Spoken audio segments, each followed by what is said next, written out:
भगवत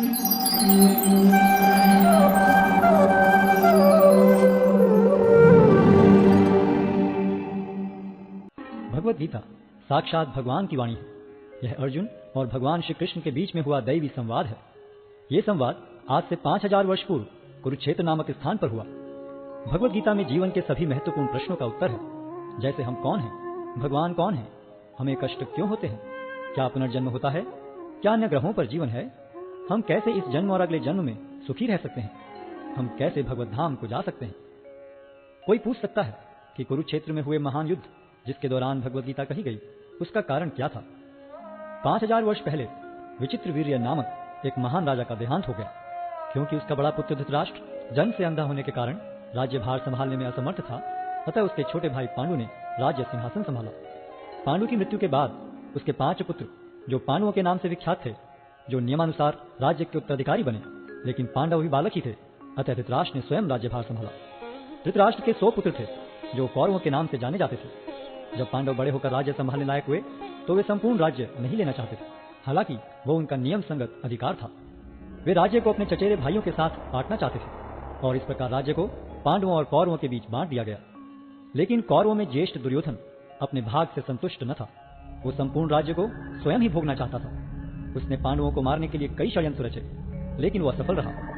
फिर उसने नियम के विरुद्ध संपूर्ण राज्य को हड़प लिया और पांडवों को राज्य से निष्कासित कर दिया। पांडवों ने फिर 5 गांव की मांग की। दुर्योधन ने उत्तर दिया, 5 गांव तो दूर, वो सुई की नोक के बराबर भी जमीन नहीं दे सकता। भगवान श्री कृष्ण ने जमीन के इस झगड़े को शांतिपूर्ण एवं अहिंसात्मक तरीके से सुलझाने का प्रस्ताव रखा, लेकिन दुर्योधन ने यह प्रस्ताव को अस्वीकार करते हुए पांडवों के प्रति युद्ध की घोषणा कर दी और इस प्रकार महाभारत का महान युद्ध अवश्यंभावी हो गया। युद्ध की तैयारी में अर्जुन और दुर्योधन दोनों ही भगवान श्री कृष्ण के पास सहायता मांगने गए। भगवान श्री कृष्ण उनकी मदद मांगने को आए किसी भी व्यक्ति को नहीं ठुकराते थे, चाहे वह सज्जन हो या दुर्जन। भगवान श्री कृष्ण ने अपनी संपूर्ण सेना को एक ओर तथा स्वयं को मार्गदर्शक के रूप में दूसरी ओर देने का प्रस्ताव रखा। दुर्योधन ने भगवान श्री कृष्ण की सेना को चुना, जबकि अर्जुन भगवान को मार्गदर्शक के रूप में प्राप्त करने को उत्सुक था। इस प्रकार भगवान श्री कृष्ण अर्जुन के मार्गदर्शक तथा सारथी बने। युद्ध स्थल में अर्जुन एक दुविधा में पड़ गया कि वह अपने अधिकारों के लिए लड़े, जिसके लिए आवश्यक था अपने ही स्वजनों का वध, या युद्ध भूमि से पलायन कर दुष्ट दुर्योधन को राज्य पर शासन करने दे। अर्जुन अपने को इस दुविधा से बाहर निकालने में असमर्थ पाकर भगवान श्री कृष्ण की शरण लेता है। शरणागत आए अपने मित्र एवं भक्त अर्जुन को भगवान श्री कृष्ण भगवत गीता के दिव्य उपदेश द्वारा इस दुविधा से उबारते हैं और श्रीमद् भगवत गीता के माध्यम से अर्जुन के ही समान अपनी शरण में आए सभी भक्तों का मार्ग प्रशस्त करते हैं। भगवत गीता दिव्य साहित्य है, जिसको ध्यान पूर्वक पढ़ना चाहिए। गीता शास्त्रमिदं पुण्यम यह पठेत प्रयतः पुमान्। यदि कोई भगवत गीता के उपदेशों का पालन करे तो वह जीवन के दुखों तथा चिंताओं से मुक्त हो सकता है। भय शोकादि वर्जितः, वह इस जीवन में सारे भय से मुक्त हो जाएगा और उसका अगला जीवन आध्यात्मिक होगा। गीताध्ययनशीलस्य प्राणायाम परस्य च नैव सन्ति ही पापानि पूर्व जन्म कृतानि च। यदि कोई भगवत गीता को निष्ठा तथा गंभीरता के साथ पढ़ता है तो भगवान की कृपा से उसके सारे पूर्व दुष्कर्मों के फलों का उस पर कोई प्रभाव नहीं पड़ता। मलिने मोचनम पुंसाम जल स्नानम दिने दिने सकृत गीतामृत स्नानम संसारमलम नाशनम। मनुष्य जल में स्नान करके नित्य अपने को स्वच्छ कर सकता है, लेकिन यदि कोई भगवत गीता रूपी पवित्र गंगा जल में एक बार भी स्नान कर ले तो वह भवसागर की मलिनता से सदा सदा के लिए मुक्त हो जाता है। गीता सुगीता कर्तव्या किमन्यै शास्त्र विस्तरई या स्वयं पद्मनाभस्य मुख पद्मादिनिस्थिता। चूंकि भगवत गीता भगवान के मुख से निकली है, अतएव किसी को अन्य वैदिक साहित्य पढ़ने की आवश्यकता नहीं रहती। उसे केवल भगवत गीता का ही ध्यान पूर्वक तथा मनोयोग से श्रवण तथा पठन करना चाहिए। वर्तमान युग में लोग सांसारिक कार्यों में इतने व्यस्त हैं कि उनके लिए समस्त वैदिक साहित्य का अध्ययन कर पाना संभव नहीं रह गया है, परंतु इसकी आवश्यकता भी नहीं है। केवल एक पुस्तक भगवत गीता ही पर्याप्त है, क्योंकि यह समस्त वैदिक ग्रंथों का सार है और इसका प्रवचन भगवान ने किया है। भारतामृत सर्वस्वम विष्णु वक्राद्विनिश्चितम गीता गंगोदकम पीत्वा पुनर्जन्म न विद्यते। जो गंगा जल पीता है उसे मुक्ति मिलती है, अतः उसके लिए क्या कहा जाए जो भगवत गीता का अमृत पान करता हो। सर्वोपनिषदो गावो दोग्धा गोपाल नंदनः पार्थो वत्सः सुधीर भोक्ता दुग्धम गीतामृतम महत्। यह गीतोपनिषद भगवत गीता, जो समस्त उपनिषदों का सार है, गाय के तुल्य है और ग्वाल बाल के रूप में विख्यात भगवान कृष्ण इस गाय को दुह रहे हैं। अर्जुन बछड़े के समान है और सारे विद्वान तथा शुद्ध भक्त भगवत गीता के अमृतमय दूध का पान करने वाले हैं। एकम शास्त्रम देवकी पुत्र गीतम एको देवो देवकी पुत्र एव एको मंत्रस्य तस्य नामानि यानि कर्माप्येकम तस्य देवस्य सेवा। आज के युग में लोग एक शास्त्र, एक ईश्वर, एक धर्म तथा एक वृत्ति के लिए अत्यंत उत्सुक हैं। अतएव एकम शास्त्रम देवकी पुत्र गीतम, केवल एक शास्त्र भगवद गीता हो जो सारे विश्व के लिए हो। एको देवो देवकी पुत्र एव, सारे विश्व के लिए एक ईश्वर हो श्री कृष्ण। एको मंत्रस्य तस्य नामानि यानि, और एक मंत्र एक प्रार्थना हो उनके नाम का कीर्तन। हरे कृष्ण कृष्ण कृष्ण हरे हरे, हरे राम राम राम हरे हरे। कर्माप्येकम तस्य देवस्य सेवा, और केवल एक ही कार्य हो भगवान की सेवा। अध्याय 1, कुरुक्षेत्र के युद्ध स्थल में सैन्य निरीक्षण। धृतराष्ट्र ने कहा, हे संजय, धर्मभूमि कुरुक्षेत्र में युद्ध की इच्छा से एकत्र हुए मेरे तथा पांडु के पुत्रों ने क्या किया? संजय ने कहा, हे राजन, पांडु पुत्रों द्वारा सेना की व्यूह रचना देखकर राजा दुर्योधन अपने गुरु के पास गया और उसने ये शब्द कहे, हे आचार्य, पांडु पुत्रों की विशाल सेना को देखें जिसे आपके बुद्धिमान शिष्य द्रुपद के पुत्र ने इतने कौशल से व्यवस्थित किया है। इस सेना में भीम तथा अर्जुन के समान युद्ध करने वाले अनेक वीर धनुर्धर हैं, यथा महारथी युयुधान, विराट तथा द्रुपद। इनके साथ ही धृष्टकेतु, चेकितान, काशीराज, पुरुजित, कुंतीभोज तथा शैब्य जैसे महान शक्तिशाली योद्धा भी हैं। पराक्रमी युधामन्यु, अत्यंत शक्तिशाली उत्तमौजा, सुभद्रा का पुत्र तथा द्रौपदी के पुत्र, ये सभी महारथी हैं। किंतु हे ब्राह्मण श्रेष्ठ, आपकी सूचना के लिए मैं अपनी सेना के उन नायकों के विषय में बताना चाहूंगा जो मेरी सेना को संचालित करने में विशेष रूप से निपुण हैं। मेरी सेना में स्वयं आप, भीष्म, कर्ण, कृपाचार्य, अश्वत्थामा, विकर्ण तथा सोमदत्त का पुत्र भूरिश्रवा आदि हैं जो युद्ध में सदैव विजयी रहे हैं। ऐसे अनेक वीर भी हैं जो मेरे लिए अपना जीवन त्याग करने के लिए उद्यत हैं। वे विविध प्रकार के हथियारों से सुसज्जित हैं और युद्ध विद्या में निपुण हैं। हमारी शक्ति अपरिमेय है और हम सब पितामह द्वारा भली भांति संरक्षित हैं, जबकि पांडवों की शक्ति भीम द्वारा भली भांति संरक्षित होकर भी सीमित है। अतः सैन्य व्यूह में अपने अपने मोर्चों पर खड़े रहकर आप सभी भीष्म पितामह को पूरी सहायता दें। तब कुरुवंश के वयोवृद्ध परम प्रतापी एवं वृद्ध पितामह ने सिंह गर्जन किसी ध्वनि करने वाले अपने शंख को उच्च स्वर में बजाया, जिससे दुर्योधन को हर्ष हुआ। तत्पश्चात शंख, नगाड़े, बिगुल, तुरही तथा सिंह सहसा एक साथ बज उठे। वह समवेत स्वर अत्यंत कोलाहलपूर्ण था।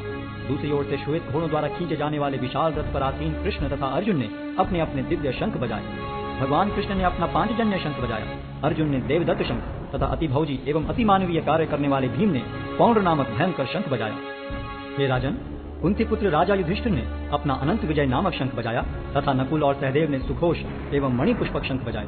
महान धनुर्धर काशीराज, परम योद्धा शिखंडी, धृष्टद्युम्न, विराट, अजय सात्यकी, द्रुपद, द्रौपदी के पुत्र तथा सुभद्रा के महाबाहु पुत्र आदि सबों ने अपने अपने शंख बजाए। इन विभिन्न शंखों की ध्वनि कोलाहल पूर्ण बन गई, जो आकाश तथा पृथ्वी को शब्दायमान करती हुई धृतराष्ट्र के पुत्रों के हृदय को विदीर्ण करने लगी। उस समय हनुमान से अंकित ध्वजा लगे रथ पर आसीन पांडुपुत्र अर्जुन अपना धनुष उठाकर तीर चलाने के लिए उद्यत हुआ।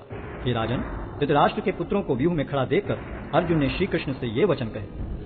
अर्जुन ने कहा, हे अच्युत, कृपा करके मेरा रथ दोनों सेनाओं के बीच ले चलें, जिससे मैं यहाँ उपस्थित युद्ध की अभिलाषा रखने वालों को और शस्त्रों की इस महान परीक्षा में जिनसे मुझे संघर्ष करना है उन्हें देख सकूं।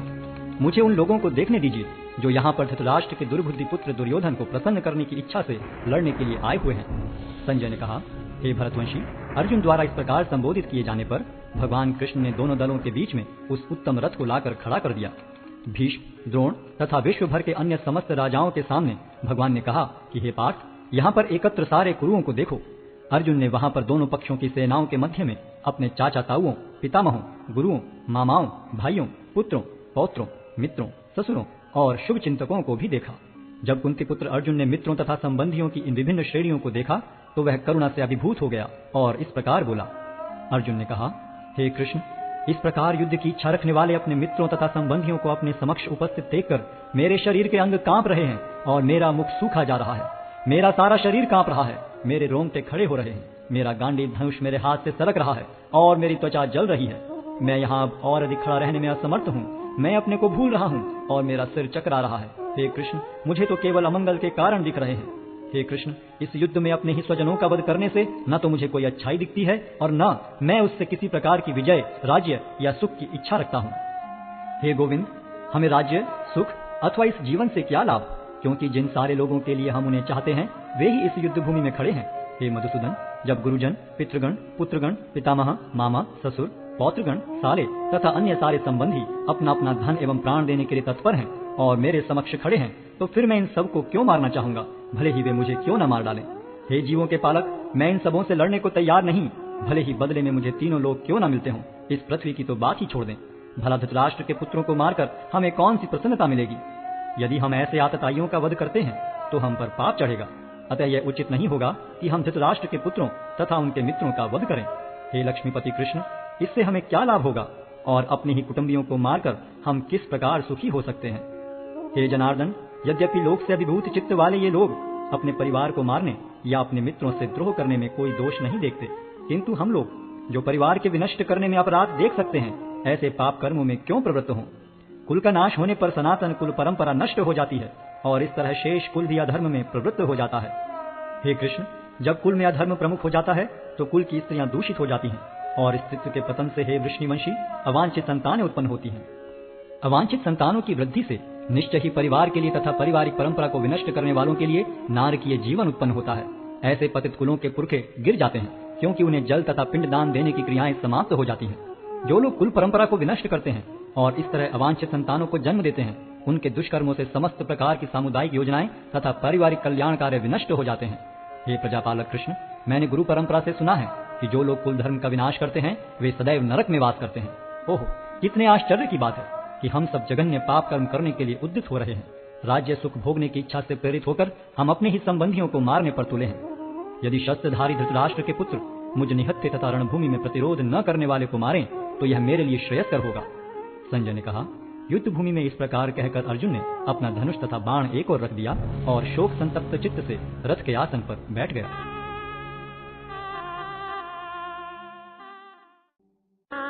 अध्याय 2, गीता का सार। संजय ने कहा, करुणा से व्याप्त शोकयुक्त अश्रुपूरित नेत्रों वाले अर्जुन को देखकर मधुसूदन कृष्ण ने ये शब्द कहे। श्री भगवान ने कहा, हे अर्जुन, तुम्हारे मन में यह कलमश आया कैसे?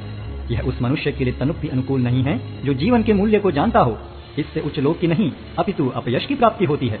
हे प्रतापुत्र, इस हीन नपुंसकता को प्राप्त मत हो, यह तुम्हें शोभा नहीं देती। हे शत्रुओं के दमन करता, हृदय की शुद्ध दुर्बलता को त्याग कर युद्ध के लिए खड़े हो। अर्जुन ने कहा, हे शत्रुहंता, हे मधुसूदन, मैं युद्ध भूमि में किस तरह भीष्म तथा द्रोण जैसे पूजनीय व्यक्तियों पर उलटकर बाण चलाऊंगा।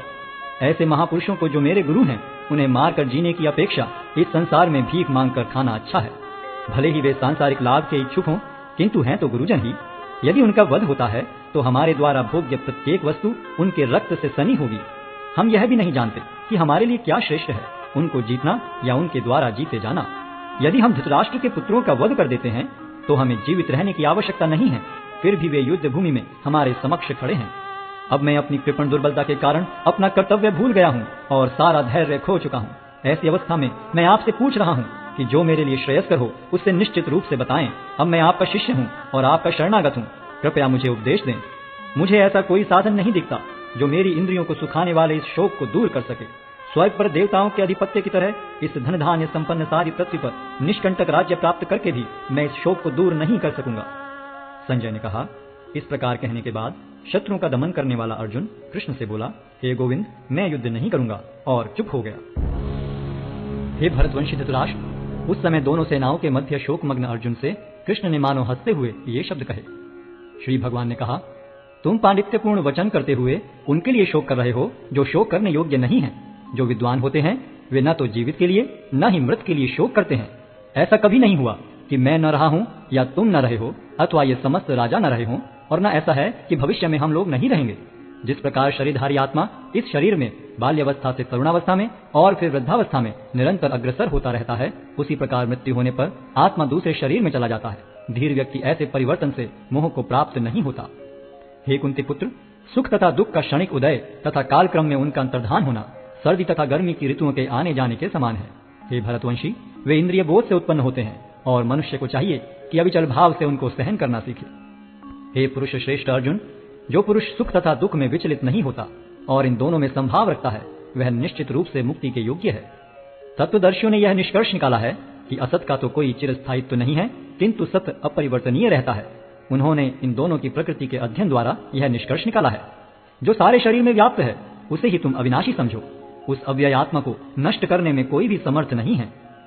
अविनाशी, अप्रमेय तथा शाश्वत जीव के भौतिक शरीर का अंत अवश्यम भावी है। अतः हे भरतवंशी, युद्ध करो। जो इस जीवात्मा को मारने वाला समझता है तथा जो इसे मरा हुआ समझता है, वे दोनों ही अज्ञानी हैं, क्योंकि आत्मा न तो मरता है और न मारा जाता है। आत्मा के लिए किसी भी काल में न तो जन्म है न मृत्यु। वह न तो कभी जन्मा है, न जन्म लेता है और न जन्म लेगा। वह अजन्मा, नित्य, शाश्वत तथा पुरातन है। शरीर के मारे जाने पर वह मारा नहीं जाता।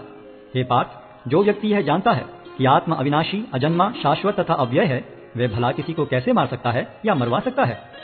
जिस प्रकार मनुष्य पुराने वस्त्रों का त्याग कर नए वस्त्र धारण करता है, उसी प्रकार आत्मा पुराने तथा व्यर्थ के शरीरों को त्याग कर नवीन भौतिक शरीर धारण करता है। यह आत्मा न तो कभी किसी शस्त्र द्वारा खंड खंड किया जा सकता है, न अग्नि द्वारा जलाया जा सकता है, न जल द्वारा भिगोया या वायु द्वारा सुखाया जा सकता है। यह आत्मा अखंडित तथा अघुलनशील है। इसे न तो जलाया जा सकता है, न ही सुखाया जा सकता है। यह शाश्वत, सर्वव्यापी, अविकारी, स्थिर तथा सदैव एक सा रहने वाला है।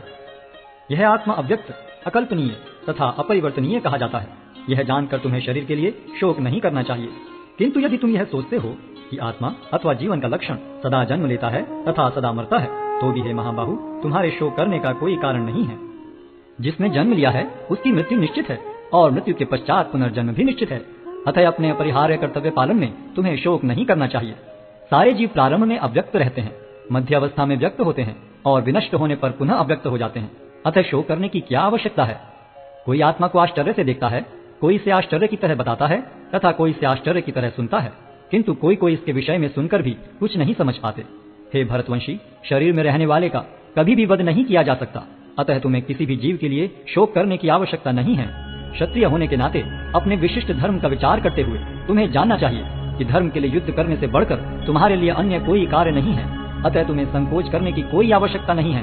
हे पार्थ, वे क्षत्रिय सुखी हैं जिन्हें ऐसे युद्ध के अवसर अपने आप प्राप्त होते हैं, जिससे उनके लिए स्वर्ग लोक के द्वार खुल जाते हैं। किंतु यदि तुम युद्ध करने के स्वधर्म को संपन्न नहीं करते, तो तुम्हें निश्चित रूप से अपने कर्तव्य की उपेक्षा करने का पाप लगेगा और तुम योद्धा के रूप में भी अपना यश खो दोगे। लोग सदैव तुम्हारे अपयश का वर्णन करेंगे और सम्मानित व्यक्ति के लिए अपयश तो मृत्यु से भी बढ़कर है। जिन जिन महान योद्धाओं ने तुम्हारे नाम तथा यश को सम्मान दिया है, वे सोचेंगे कि तुमने डर के मारे युद्ध भूमि छोड़ दी है और इस तरह वे तुम्हें तुच्छ मानेंगे। तुम्हारे शत्रु अनेक प्रकार के कटु शब्दों से तुम्हारा वर्णन करेंगे और तुम्हारी सामर्थ्य का उपहास करेंगे। तुम्हारे लिए इससे दुखदायी और क्या हो सकता है? हे कुंती पुत्र, तुम यदि युद्ध में मारे जाओगे तो स्वर्ग प्राप्त करोगे, या यदि तुम जीत जाओगे तो पृथ्वी के साम्राज्य का भोग करोगे। अतः दृढ़ संकल्प करके खड़े हो और युद्ध करो। तुम सुख या दुख, हानि या लाभ, विजय या पराजय का विचार किए बिना युद्ध के लिए युद्ध करो। ऐसा करने पर तुम्हें कोई पाप नहीं लगेगा। यहाँ मैंने वैश्लेषिक अध्ययन द्वारा इस ज्ञान का वर्णन किया है। अब निष्काम भाव से कर्म करना बता रहा हूँ, उसे सुनो। हे प्रतापपुत्र, तुम यदि ऐसे ज्ञान से कर्म करोगे तो तुम कर्मों के बंधन से अपने को मुक्त कर सकते हो। इस प्रयास में न तो हानि होती है न ही ह्रास, अपितु इस पथ पर की गई अल्प प्रगति भी महान भय से रक्षा कर सकती है। जो इस मार्ग पर चलते हैं वे प्रयोजन में दृढ़ रहते हैं और उनका लक्ष्य भी एक होता है। हे कुरुनंदन, जो दृढ़ प्रतिज्ञ नहीं है उनकी बुद्धि अनेक शाखाओं में विभक्त रहती है। अल्पज्ञानी मनुष्य वेदों के उन अलंकारिक शब्दों के प्रति अत्यधिक आसक्त रहते हैं जो स्वर्ग की प्राप्ति, अच्छे जन्म, शक्ति इत्यादि के लिए विविध सकाम कर्म करने की संस्तुति करते हैं। इंद्रिय तृप्ति तथा ऐश्वर्य में जीवन की अभिलाषा के कारण वे कहते हैं कि इससे बढ़कर और कुछ नहीं है। जो लोग इंद्रिय भोग तथा भौतिक ऐश्वर्य के प्रति अत्यधिक आसक्त होने से ऐसी वस्तुओं से मोहग्रस्त हो जाते हैं, उनके मनों में भगवान के प्रति भक्ति का दृढ़ निश्चय नहीं होता। वेदों में मुख्यतः प्रकृति के तीनों गुणों का वर्णन हुआ है। हे अर्जुन, इन तीनों गुणों से ऊपर उठ समस्त द्वैतों और लाभ तथा सुरक्षा की सारी चिंताओं से मुक्त होकर आत्मपरायण बनो। एक छोटे से कूप का सारा कार्य एक विशाल जलाशय से तुरंत पूरा हो जाता है। इसी प्रकार वेदों के आंतरिक तात्पर्य जानने वाले को उनके सारे प्रयोजन सिद्ध हो जाते हैं। तुम्हें अपना कर्म करने का अधिकार है, किंतु कर्म के फलों के तुम अधिकारी नहीं हो। तुम न तो कभी अपने आप को अपने कर्मों के फलों का कारण मानो, न ही कर्म न करने में कभी आसक्त हो। हे अर्जुन, जय अथवा पराजय की समस्त आसक्ति त्याग कर संभाव से अपना कर्म करो, ऐसी समता योग कहलाती है। हे धनंजय, भक्ति के द्वारा समस्त गर्हित कर्मों से दूर रहो और उसी भाव से भगवान की शरण ग्रहण करो। जो व्यक्ति अपने सकाम कर्म फलों को भोगना चाहते हैं वे कृपण हैं। भक्ति में संलग्न मनुष्य इस जीवन में ही अच्छे तथा बुरे कार्यों से अपने को मुक्त कर लेता है। अतः योग के लिए प्रयत्न करो, क्योंकि सारा कार्य कौशल यही है। इस तरह भगवत भक्ति में लगे रहकर बड़े बड़े ऋषि, मुनि अथवा भक्तगण अपने आप को इस भौतिक संसार में कर्म के फलों से मुक्त कर लेते हैं। इस प्रकार वे जन्म मृत्यु के चक्र से छूट जाते हैं और भगवान के पास जाकर उस अवस्था को प्राप्त करते हैं जो समस्त दुखों से परे है। जब तुम्हारी बुद्धि मोह रूपी सघन वन को पार कर जाएगी तो तुम सुने हुए तथा सुनने योग्य सब के प्रति अन्य मनस्क हो जाओगे। जब तुम्हारा मन वेदों की अलंकारमयी भाषा से विचलित न हो और वह आत्म साक्षात्कार की समाधि में स्थिर हो जाए, तब तुम्हें दिव्य चेतना प्राप्त हो जाएगी। अर्जुन ने कहा, हे कृष्ण, अध्यात्म में लीन चेतना वाले व्यक्ति के क्या लक्षण हैं? वह कैसे बोलता है तथा उसकी भाषा क्या है? वह किस तरह बैठता और चलता है? श्री भगवान ने कहा, हे पार्थ, जब मनुष्य मनोधर्म से उत्पन्न होने वाली इंद्रिय तृप्ति की समस्त कामनाओं का परित्याग कर देता है और जब इस तरह से विशुद्ध हुआ उसका मन आत्मा में संतोष प्राप्त करता है, तो वह विशुद्ध दिव्य चेतना को प्राप्त स्थित प्रज्ञ कहा जाता है, जो त्रय तापों के होने पर भी मन में विचलित नहीं होता अथवा सुख में प्रसन्न नहीं होता और जो आसक्ति, भय तथा क्रोध से मुक्त है, वह स्थिर मन वाला मुनि कहलाता है। इस भौतिक जगत में जो व्यक्ति न तो शुभ की प्राप्ति से हर्षित होता है और न अशुभ के प्राप्त होने पर उससे घृणा करता है, वह पूर्ण ज्ञान में स्थिर होता है। जिस प्रकार कछुआ अपने अंगों को संकुचित करके खोल के भीतर कर लेता है, उसी तरह जो मनुष्य अपनी इंद्रियों को इंद्रिय विषयों से खींच लेता है, वह पूर्ण चेतना में दृढ़तापूर्वक स्थिर होता है। देहधारी जीव इंद्रिय भोग से भले ही निवृत्त हो जाए, पर उसमें इंद्रिय भोगों की इच्छा बनी रहती है, लेकिन उत्तम रस के अनुभव होने से ऐसे कार्यों को बंद करने पर वह भक्ति में स्थिर हो जाता है। हे अर्जुन, इंद्रियां इतनी प्रबल तथा वेगवान हैं कि वे उस विवेकी पुरुष के मन को भी बलपूर्वक हर लेती हैं जो उन्हें वश में करने का प्रयत्न करता है। जो इंद्रियों को पूर्णतया वश में रखते हुए इंद्रिय संयम करता है और अपनी चेतना को मुझ में स्थिर कर देता है, वह मनुष्य स्थिर बुद्धि कहलाता है। इंद्रिय विषयों का चिंतन करते हुए मनुष्य की उनमें आसक्ति उत्पन्न हो जाती है और ऐसी आसक्ति से काम उत्पन्न होता है और फिर काम से क्रोध प्रकट होता है। क्रोध से पूर्ण मोह उत्पन्न होता है और मोह से स्मरण शक्ति का विभ्रम हो जाता है। जब स्मरण शक्ति भ्रमित हो जाती है तो बुद्धि नष्ट हो जाती है और बुद्धि नष्ट होने पर मनुष्य भवकूप में पुनः गिर जाता है। किंतु समस्त राग तथा द्वेष से मुक्त एवं अपनी इंद्रियों को संयम द्वारा वश में करने में समर्थ व्यक्ति भगवान की पूर्ण कृपा प्राप्त कर सकता है। इस प्रकार से कृष्ण भावनामृत में तुष्ट व्यक्ति के लिए संसार के तीनों ताप नष्ट हो जाते हैं और ऐसी तुष्ट चेतना होने पर उसकी बुद्धि शीघ्र ही स्थिर हो जाती है। जो कृष्ण भावनामृत में परमेश्वर से संबंधित नहीं है, उनकी न तो बुद्धि दिव्य होती है और न ही मन स्थिर होता है। जिसके बिना शांति की कोई संभावना नहीं है, शांति के बिना सुख हो भी कैसे सकता है।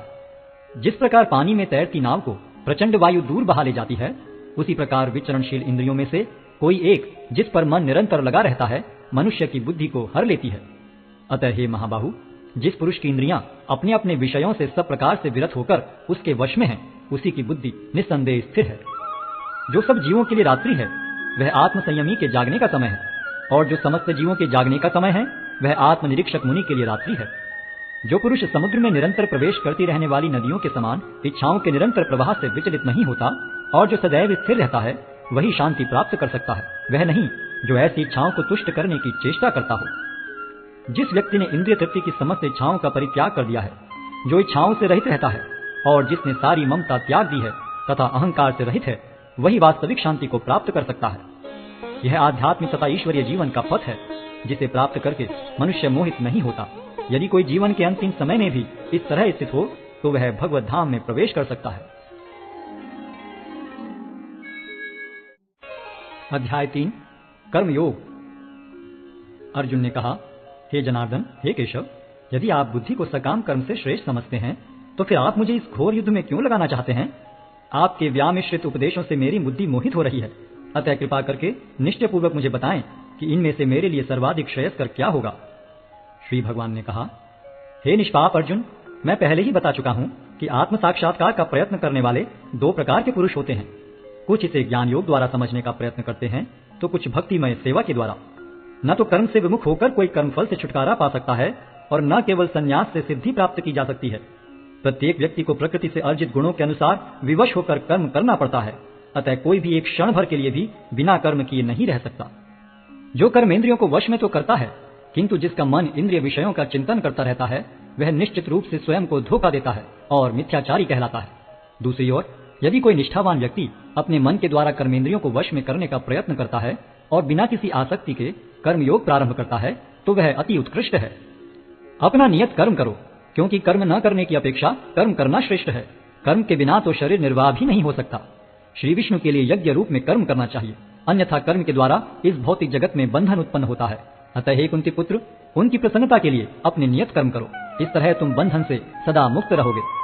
सृष्टि के प्रारंभ में समस्त प्राणियों के स्वामी ने विष्णु के लिए यज्ञ सहित मनुष्यों तथा देवताओं की संततियों को रचा और उनसे कहा, तुम इस यज्ञ से सुखी रहो, क्योंकि इसके करने से तुम्हें सुख पूर्वक रहने तथा मुक्ति प्राप्त करने के लिए समस्त वांछित वस्तुएं प्राप्त हो सकेंगी। यज्ञों के द्वारा प्रसन्न होकर देवता तुम्हें भी प्रसन्न करेंगे और इस तरह मनुष्यों तथा देवताओं के मध्य सहयोग से सबों को संपन्नता प्राप्त होगी। जीवन की विभिन्न आवश्यकताओं की पूर्ति करने वाले विभिन्न देवता यज्ञ संपन्न होने पर प्रसन्न होकर तुम्हारी सारी आवश्यकताओं की पूर्ति करेंगे, किंतु जो इन उपहारों को देवताओं को अर्पित किए बिना भोगता है वह निश्चित रूप से चोर है। भगवान के भक्त सभी प्रकार के पापों से मुक्त हो जाते हैं, क्योंकि वे यज्ञ में अर्पित किए भोजन प्रसाद को ही खाते हैं। अन्य लोग जो अपने इंद्रिय सुख के लिए भोजन बनाते हैं वे निश्चित रूप से पाप खाते हैं। सारे प्राणी अन्न पर आश्रित हैं, जो वर्षा से उत्पन्न होता है। वर्षा यज्ञ संपन्न करने से होती है और यज्ञ नियत कर्मों से उत्पन्न होता है। वेदों में नियमित कर्मों का विधान है और ये वेद साक्षात श्री भगवान से प्रकट हुए हैं। फलतः सर्वव्यापी ब्रह्म यज्ञ कर्मों में सदा स्थित रहता है। हे प्रिय अर्जुन, जो मानव जीवन में इस प्रकार वेदों द्वारा स्थापित यज्ञ चक्र का पालन नहीं करता वह निश्चय ही पाप में जीवन व्यतीत करता है। ऐसा व्यक्ति केवल इंद्रियों की तुष्टि के लिए व्यर्थ ही जीवित रहता है। किंतु जो व्यक्ति आत्मा में ही आनंद लेता है तथा जिसका जीवन आत्म साक्षात्कार युक्त है और जो अपने में ही पूर्णतया संतुष्ट रहता है उसके लिए कुछ कारणीय कर्तव्य नहीं होता। स्वरूप सिद्ध व्यक्ति के लिए न तो अपने नियत कर्मों को करने की आवश्यकता रह जाती है, न ऐसा कर्म न करने का कोई कारण ही रह जाता है। उसे किसी अन्य जीव पर निर्भर रहने की आवश्यकता भी नहीं रह जाती। अतः कर्मफल में आसक्त हुए बिना मनुष्य को अपना कर्तव्य समझकर निरंतर कर्म करते रहना चाहिए, क्योंकि अनासक्त होकर कर्म करने से उसे पर ब्रह्म की प्राप्ति होती है। जनक जैसे राजाओं ने केवल नियत कर्मों को करने से ही सिद्धि प्राप्त की। अतः सामान्य जनों को शिक्षित करने की दृष्टि से तुम्हें कर्म करना चाहिए। महापुरुष जो जो आचरण करता है सामान्य व्यक्ति उसी का अनुसरण करते हैं। वह अपने अनुसरणीय कार्यों से जो आदर्श प्रस्तुत करता है संपूर्ण विश्व उसका अनुसरण करता है। हे प्रथापुत्र, तीनों लोकों में मेरे लिए कोई भी कर्म नियत नहीं है। न मुझे किसी वस्तु का अभाव है और न आवश्यकता ही है, तो भी मैं नियत कर्म करने में तत्पर रहता हूँ। क्योंकि यदि मैं नियत कर्मों को सावधानी पूर्वक न करूं तो हे पार्थ, यह निश्चित है कि सारे मनुष्य मेरे पथ का ही अनुगमन करेंगे। यदि मैं नियत कर्म न करूं तो ये सारे लोग नष्ट हो जाएंगे।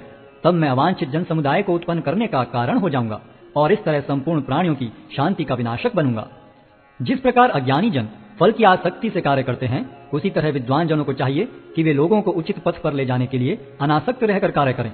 विद्वान व्यक्ति को चाहिए कि वह सकाम कर्मों में आसक्त अज्ञानी पुरुषों को कर्म करने से रोके नहीं, ताकि उनके मन विचलित न हो, अपितु भक्ति भाव से कर्म करते हुए वह उन्हें सभी प्रकार के कार्यों में लगाएं, जिससे कृष्ण भावनामृत का क्रमिक विकास हो। जीवात्मा अहंकार के प्रभाव से मोहग्रस्त होकर अपने आप को समस्त कर्मों का कर्ता मान बैठता है, जबकि वास्तव में वे प्रकृति के तीनों गुणों द्वारा संपन्न किए जाते हैं। हे महाबाहो, भक्ति भाव में कर्म तथा सकाम कर्म के भेद को भली भांति जानते हुए जो परम सत्य को जानने वाला है वह कभी भी अपने आप को इंद्रियों में तथा इंद्रिय तृप्ति में नहीं लगाता। माया के गुणों से मोहग्रस्त होने पर अज्ञानी पुरुष पूर्णतया भौतिक कार्यों में संलग्न रहकर उनमें आसक्त हो जाते हैं। यद्यपि उनके ये कार्य उनमें ज्ञानाभाव के कारण अधम होते हैं, किंतु ज्ञानी को चाहिए कि उन्हें विचलित न करे। अतः हे अर्जुन, अपने सारे कार्यों को मुझ में समर्पित करके मेरे पूर्ण ज्ञान से युक्त होकर लाभ की आकांक्षा से रहित, स्वामित्व के किसी दावे के बिना तथा आलस्य से रहित होकर युद्ध करो। जो व्यक्ति मेरे आदेशों के अनुसार अपना कर्तव्य करते रहते हैं और ईर्ष्या रहित होकर इस उपदेश का श्रद्धा पूर्वक पालन करते हैं, वे सकाम कर्मों के बंधन से मुक्त हो जाते हैं। किंतु जो ईर्ष्यावश इन उपदेशों की उपेक्षा करते हैं और इनका पालन नहीं करते, उन्हें समस्त ज्ञान से रहित, दिग्भ्रमित तथा सिद्धि के प्रयासों में नष्ट भ्रष्ट समझना चाहिए। ज्ञानी पुरुष भी अपनी प्रकृति के अनुसार कार्य करता है, क्योंकि सभी प्राणी तीनों गुणों से प्राप्त अपनी प्रकृति का ही अनुसरण करते हैं। भला दमन से क्या हो सकता है? प्रत्येक इंद्रिय तथा उसके विषय से संबंधित राग द्वेष को व्यवस्थित करने के नियम होते हैं। मनुष्य को ऐसे राग तथा द्वेष के वशीभूत नहीं होना चाहिए, क्योंकि ये आत्म साक्षात्कार के मार्ग में अवरोधक हैं। अपने नियत कर्मों को दोषपूर्ण ढंग से संपन्न करना भी अन्य के कर्मों को भली भांति करने से श्रेयस्कर है। स्वीय कर्मों को करते हुए मरना पराये कर्मों में प्रवृत्त होने की अपेक्षा श्रेष्ठतर है, क्योंकि अन्य किसी के मार्ग का अनुसरण भयावह होता है। अर्जुन ने कहा, हे कृष्णवंशी, मनुष्य न चाहते हुए भी पाप कर्मों के लिए प्रेरित क्यों होता है? ऐसा लगता है कि उसे बलपूर्वक उनमें लगाया जा रहा हो। श्री भगवान ने कहा, हे अर्जुन, इसका कारण रजोगुण के संपर्क से उत्पन्न काम है, जो बाद में क्रोध का रूप धारण करता है और जो इस संसार का सर्वभक्षी पापी शत्रु है। जिस प्रकार अग्नि धुएं से, दर्पण धूल से अथवा भ्रूण गर्भाशय से आवृत रहता है, उसी प्रकार जीवात्मा इस काम की विभिन्न मात्राओं से आवृत रहता है। इस प्रकार ज्ञान में जीवात्मा की शुद्ध चेतना उसके काम रूपी नित्य शत्रु से ढकी रहती है, जो कभी भी तुष्ट नहीं होता और अग्नि के समान जलता रहता है। इंद्रियां, मन तथा बुद्धि इस काम के निवास स्थान है। इनके द्वारा यह काम जीवात्मा के वास्तविक ज्ञान को ढककर उसे मोहित कर लेता है। इसलिए हे भरतवंशियों में श्रेष्ठ अर्जुन, प्रारंभ में ही इंद्रियों को वश में करके इस पाप के महान प्रतीक काम का दमन करो और ज्ञान तथा आत्म साक्षात्कार के इस विनाशकर्ता का वध करो। कर्मेंद्रियां जड़ पदार्थों की अपेक्षा श्रेष्ठ हैं। मन इंद्रियों से बढ़कर है, बुद्धि मन से भी उच्च है और वह आत्मा बुद्धि से भी बढ़कर है। इस प्रकार हे महाबाहु अर्जुन, अपने आप को भौतिक इंद्रियों, मन तथा बुद्धि से परे जानकर और मन को सावधान आध्यात्मिक बुद्धि से स्थिर करके आध्यात्मिक शक्ति द्वारा इस काम रूपी दुर्जय शत्रु को जीतो। अध्याय 4 दिव्य ज्ञान। भगवान श्री कृष्ण ने कहा, मैंने इस अमर योग विद्या का उपदेश सूर्यदेव विवस्वान को दिया और विवस्वान ने मनुष्यों के पिता मनु को उपदेश दिया और मनु ने इसका उपदेश इक्ष्वाकु को दिया। आज मेरे द्वारा वही यह प्राचीन योग यानी परमेश्वर के साथ अपने संबंध का विज्ञान तुमसे कहा जा रहा है, क्योंकि तुम मेरे भक्त तथा मित्र हो, अतः तुम इस विज्ञान के दिव्य रहस्य को समझ सकते हो। इस प्रकार यह परम विज्ञान गुरु परंपरा द्वारा प्राप्त किया गया और राज ऋषियों ने इसी विधि से इसे समझा, किंतु कालक्रम में यह परंपरा छिन्न हो गई, अतः यह विज्ञान यथारूप में लुप्त हो गया लगता है। अर्जुन ने कहा, सूर्यदेव विवस्वान आपसे पहले हो चुके हैं, तो फिर मैं कैसे समझूं कि प्रारंभ में भी आपने उन्हें इस विद्या का उपदेश दिया था? श्री भगवान ने कहा, तुम्हारे तथा मेरे अनेकानेक जन्म हो चुके हैं, मुझे तो उन सबका स्मरण है, किंतु हे परंतप तुम्हें उनका स्मरण नहीं रह सकता है। यद्यपि मैं अजन्मा तथा विनाशी हूँ और यद्यपि मैं समस्त जीवों का स्वामी हूँ, तो भी प्रत्येक युग में मैं अपने आदि दिव्य रूप में प्रकट होता हूँ। हे भरतवंशी, जब भी और जहां भी धर्म का पतन होता है और अधर्म की प्रधानता होने लगती है, तब तब मैं अवतार लेता हूँ। भक्तों का उद्धार करने, दुष्टों का विनाश करने तथा धर्म की फिर से स्थापना करने के लिए मैं हर युग में प्रकट होता हूँ। हे अर्जुन, जो मेरे आविर्भाव तथा कर्मों की दिव्य प्रकृति को जानता है, वह इस शरीर को छोड़ने पर इस भौतिक संसार में पुनः जन्म नहीं लेता, अपितु मेरे सनातन धाम को प्राप्त होता है। आसक्ति, भय तथा क्रोध से मुक्त होकर मुझ में पूर्णतया तन्मय होकर और मेरी शरण में आकर बहुत से व्यक्ति भूतकाल में मेरे ज्ञान से पवित्र हो चुके हैं। इस प्रकार से उन सबों ने मेरे प्रति दिव्य प्रेम को प्राप्त किया है। जिस भाव से सारे लोग मेरी शरण ग्रहण करते हैं, उसी के अनुरूप मैं उन्हें फल देता हूँ। हे पार्थ, प्रत्येक व्यक्ति सभी प्रकार से मेरे पथ का अनुगमन करता है। इस संसार में मनुष्य सकाम कर्मों में सिद्धि चाहते हैं, फलस्वरूप वे देवताओं की पूजा करते हैं। निस्संदेह संसार में मनुष्य को सकाम कर्म का फल शीघ्र प्राप्त होता है।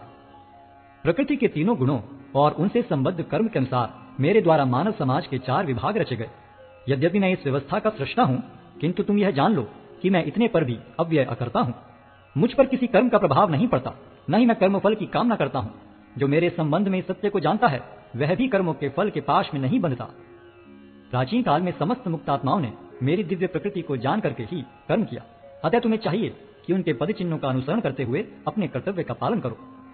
कर्म क्या है और अकर्म क्या है, इसे निश्चित करने में बुद्धिमान व्यक्ति भी मोहग्रस्त हो जाते हैं। अतः मैं तुमको बताऊंगा कि कर्म क्या है, जिसे जानकर तुम सारे अशुभ से मुक्त हो सकोगे।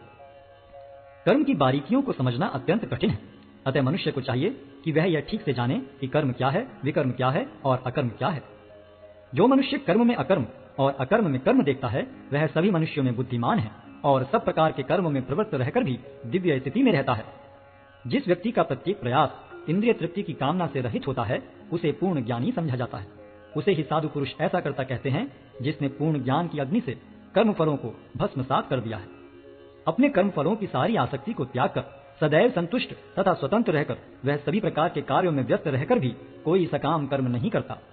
ऐसा ज्ञानी पुरुष पूर्ण रूप से संयमित मन तथा बुद्धि से कार्य करता है, अपनी संपत्ति के सारे स्वामित्व को त्याग देता है और केवल शरीर निर्वाह के लिए कर्म करता है।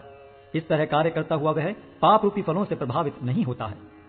जो स्वतः होने वाले लाभ से संतुष्ट रहता है, जो द्वंद्व से मुक्त है और ईर्ष्या नहीं करता, जो सफलता तथा असफलता दोनों में स्थिर रहता है, वह कर्म करता हुआ भी कभी बंधता नहीं। जो पुरुष प्रकृति के गुणों के प्रति अनासक्त है और जो दिव्य ज्ञान में पूर्णतया स्थित है, उसके सारे कर्म ब्रह्म में लीन हो जाते हैं। जो व्यक्ति कृष्ण भावनामृत में पूर्णतया लीन रहता है, उसे अपने आध्यात्मिक कर्मों के योगदान के कारण अवश्य ही भगवत धाम की प्राप्ति होती है, क्योंकि उसमें हवन आध्यात्मिक होता है और हवि भी आध्यात्मिक होती है। कुछ योगी विभिन्न प्रकार के यज्ञों द्वारा देवताओं की भली भांति पूजा करते हैं और कुछ पर ब्रह्म रूपी अग्नि में आहुति डालते हैं। इनमें से कुछ विशुद्ध ब्रह्मचारी श्रवण आदि क्रियाओं तथा इंद्रियों को मन के नियंत्रण रूपी अग्नि में स्वाहा कर देते हैं, तो दूसरे लोग इंद्रिय विषयों को इंद्रियों की अग्नि में स्वाहा कर देते हैं। दूसरे जो मन तथा इंद्रियों को वश में करके आत्म साक्षात्कार करना चाहते हैं, संपूर्ण इंद्रियों तथा प्राण वायु के कार्यों को संयमित मन रूपी अग्नि में आहुति कर देते हैं। कठोर व्रत अंगीकार करके कुछ लोग अपनी संपत्ति का त्याग करके कुछ कठिन तपस्या द्वारा, कुछ अष्टांग योग पद्धति के अभ्यास द्वारा अथवा दिव्य ज्ञान में उन्नति करने के लिए वेदों के अध्ययन द्वारा प्रबुद्ध बनते हैं। अन्य लोग भी हैं जो समाधि में रहने के लिए श्वास को रोके रहते हैं। वे अपान में प्राण को और प्राण में अपान को रोकने का अभ्यास करते हैं और अंत में प्राण अपान को रोककर समाधि में रहते हैं। अन्य योगी कम भोजन करके प्राण की प्राण में ही आहुति देते हैं। ये सभी यज्ञ करने वाले यज्ञों का अर्थ जानने के कारण पाप कर्मों से मुक्त हो जाते हैं और यज्ञों के फल रूपी अमृत को चखकर परम दिव्य आकाश की ओर बढ़ते जाते हैं। हे कुरुश्रेष्ठ, जब यज्ञ के बिना मनुष्य इस लोक में या तो इस जीवन में ही सुखपूर्वक नहीं रह सकता, तो फिर अगले जन्म में कैसे रह सकेगा। ये विभिन्न प्रकार के यज्ञ वेद सम्मत हैं और ये सभी विभिन्न प्रकार के कर्मों से उत्पन्न हैं। इन्हें इस रूप में जानने पर तुम मुक्त हो जाओगे। हे परंतप, द्रव्य यज्ञ से ज्ञान यज्ञ श्रेष्ठ है। हे पार्थ, अंततोगत्वा सारे कर्म यज्ञों का अवसान दिव्य ज्ञान में होता है। तुम गुरु के पास जाकर सत्य को जानने का प्रयास करो, उनसे विनीत होकर जिज्ञासा करो और उनकी सेवा करो। स्वरूप सिद्ध व्यक्ति तुम्हें ज्ञान प्रदान कर सकते हैं, क्योंकि उन्होंने सत्य का दर्शन किया है। स्वरूप सिद्ध व्यक्ति से वास्तविक ज्ञान प्राप्त कर चुकने पर तुम पुनः कभी ऐसे मोह को प्राप्त नहीं होगे, क्योंकि इस ज्ञान के द्वारा तुम देख सकोगे कि सभी जीव परमात्मा के अंश स्वरूप हैं, अर्थात वे सब मेरे हैं। यदि तुम्हें समस्त पापियों में भी सर्वाधिक पापी समझा जाए, तो भी तुम दिव्य ज्ञान रूपी नाव में स्थित होकर दुख सागर को पार करने में समर्थ होगे।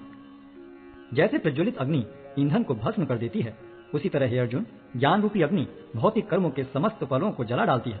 इस संसार में दिव्य ज्ञान के समान कुछ भी उदात्त तथा शुद्ध नहीं है। ऐसा ज्ञान समस्त योग का परिपक्व फल है। जो व्यक्ति भक्ति में सिद्ध हो जाता है, वह यथा समय अपने अंतर में इस ज्ञान का आस्वादन करता है।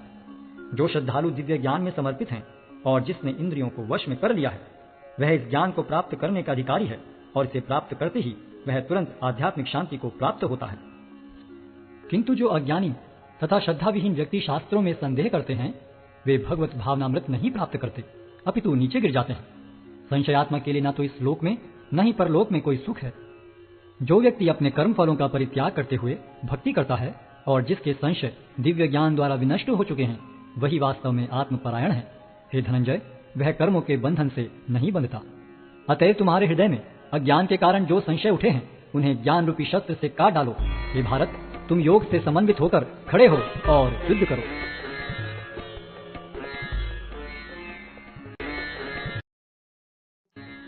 अध्याय 5 कर्मयोग, कृष्ण भावना भावित कर्म। अर्जुन ने कहा, हे कृष्ण, पहले आप मुझसे कर्म त्यागने के लिए कहते हैं और फिर भक्ति पूर्वक कर्म करने का आदेश देते हैं। क्या आप अब कृपा करके निश्चित रूप से मुझे बताएंगे कि इन दोनों में से कौन अधिक लाभप्रद है? श्री भगवान ने उत्तर दिया, मुक्ति के लिए तो कर्म का परित्याग तथा भक्ति में कर्म दोनों ही उत्तम है, किंतु इन दोनों में से कर्म के परित्याग से भक्ति युक्त कर्म श्रेष्ठ है। जो पुरुष न तो कर्म फलों से घृणा करता है और न कर्म फल की इच्छा करता है, वह नित्य सन्यासी जाना जाता है। हे महाबाहु अर्जुन, ऐसा मनुष्य समस्त द्वंद्वों से रहित होकर बहुबंधन को पार कर पूर्णतया मुक्त हो जाता है। अज्ञानी ही भक्ति को भौतिक जगत के विश्लेषणात्मक अध्ययन से भिन्न कहते हैं। जो वस्तुतः ज्ञानी है, वे कहते हैं कि जो इनमें से किसी एक मार्ग का भली भांति अनुसरण करता है, वह दोनों के फल प्राप्त कर लेता है। जो यह जानता है कि विश्लेषणात्मक अध्ययन द्वारा प्राप्त स्थान भक्ति द्वारा भी प्राप्त किया जा सकता है, और इस तरह जो सांख्य योग तथा भक्ति योग को एक समान देखता है, वही वस्तुओं को यथारूप में देखता है। भक्ति में लगे बिना केवल समस्त कर्मों का परित्याग करने से कोई सुखी नहीं बन सकता, परंतु भक्ति में लगा हुआ विचारवान व्यक्ति शीघ्र ही परमेश्वर को प्राप्त कर लेता है। जो भक्ति भाव से कर्म करता है, जो विशुद्ध आत्मा है और अपने मन तथा इंद्रियों को वश में रखता है, वह सबों को प्रिय होता है और सभी लोग उसे प्रिय होते हैं। ऐसा व्यक्ति कर्म करता हुआ भी कभी नहीं बंधता। दिव्य भावनामृत युक्त पुरुष देखते, सुनते, स्पर्श करते, सूंघते, खाते, चलते फिरते, सोते तथा श्वास लेते हुए भी अपने अंतर में सदैव यही जानता रहता है कि वास्तव में वह कुछ भी नहीं करता। बोलते, त्यागते, ग्रहण करते या आंखें खोलते बंद करते हुए भी वह यह जानता रहता है कि भौतिक इंद्रियां अपने अपने विषयों में प्रवृत्त हैं और वह इन सब से पृथक है। जो व्यक्ति कर्म फलों को परमेश्वर को समर्पित करके आसक्ति रहित होकर अपना कर्म करता है, वह पाप कर्मों से उसी प्रकार अप्रभावित रहता है जिस प्रकार कमल पत्र जल से अस्पृश रहता है। योगी जन आसक्ति रहित होकर शरीर, मन, बुद्धि तथा इंद्रियों के द्वारा भी केवल शुद्धि के लिए कर्म करते हैं। निश्चल भक्त शुद्ध शांति प्राप्त करता है, क्योंकि वह समस्त कर्मफल मुझे अर्पित कर देता है। किंतु जो व्यक्ति भगवान से युक्त नहीं है और जो अपने श्रम का फल कामी है, वह बंध जाता है। जब देहधारी जीवात्मा अपनी प्रकृति को वश में कर लेता है और मन से समस्त कर्मों का परित्याग कर देता है, तब वह 9 द्वारों वाले नगर में बिना कुछ किए कराए सुख पूर्वक रहता है। शरीर रूपी नगर का स्वामी देहधारी जीवात्मा न तो कर्म का सृजन करता है, न लोगों को कर्म करने के लिए प्रेरित करता है, न ही कर्मफल की रचना करता है। यह सब तो प्रकृति के गुणों द्वारा ही किया जाता है। परमेश्वर न तो किसी के पापों को ग्रहण करता है, न पुण्यों को, किंतु सारे देहधारी जीव उस अज्ञान के कारण मोहग्रस्त रहते हैं जो उनके वास्तविक ज्ञान को आच्छादित किए रहता है। किंतु जब कोई उस ज्ञान से प्रबुद्ध होता है जिससे अविद्या का विनाश होता है, तो उसके ज्ञान से सब कुछ उसी तरह प्रकट हो जाता है जैसे दिन में सूर्य से सारी वस्तुएं प्रकाशित हो जाती हैं। जब मनुष्य की बुद्धि, मन, श्रद्धा तथा शरण सब कुछ भगवान में स्थिर हो जाते हैं, तभी वह पूर्ण ज्ञान द्वारा समस्त कलमश से शुद्ध होता है और मुक्ति के पथ पर अग्रसर होता है। विनम्र साधु पुरुष अपने वास्तविक ज्ञान के कारण एक विद्वान तथा विनीत ब्राह्मण, गाय, हाथी, कुत्ता तथा चांडाल को समान दृष्टि से देखते हैं। जिनके मन एकत्व तथा समता में स्थिर हैं, उन्होंने जन्म तथा मृत्यु के बंधनों को पहले ही जीत लिया है। वे ब्रह्म के समान निर्दोष हैं और सदा ब्रह्म में ही स्थित रहते हैं। जो न तो प्रिय वस्तु को पाकर हर्षित होता है और न अप्रिय को पाकर विचलित होता है, जो स्थिर बुद्धि है, जो मोह रहित है और भगवत विद्या को जानने वाला है, वह पहले से ही ब्रह्म में स्थित रहता है। ऐसा मुक्त पुरुष भौतिक इंद्रिय सुख की ओर आकृष्ट नहीं होता, अपितु सदैव समाधि में रहकर अपने अंतर में आनंद का अनुभव करता है। इस प्रकार स्वरूप सिद्ध व्यक्ति पर ब्रह्म में एकाग्र चित्त होने के कारण असीम सुख भोगता है। बुद्धिमान मनुष्य दुख के कारणों में भाग नहीं लेता, जो कि भौतिक इंद्रियों के संसर्ग से उत्पन्न होते हैं। हे कुंती पुत्र, ऐसे भोगों का आदि तथा अंत होता है, अतः चतुर व्यक्ति उनमें आनंद नहीं लेता। यदि इस शरीर को त्यागने के पूर्व कोई मनुष्य इंद्रियों के वेगों को सहन करने तथा इच्छा एवं क्रोध के वेग को रोकने में समर्थ होता है, तो वह इस संसार में सुखी रह सकता है।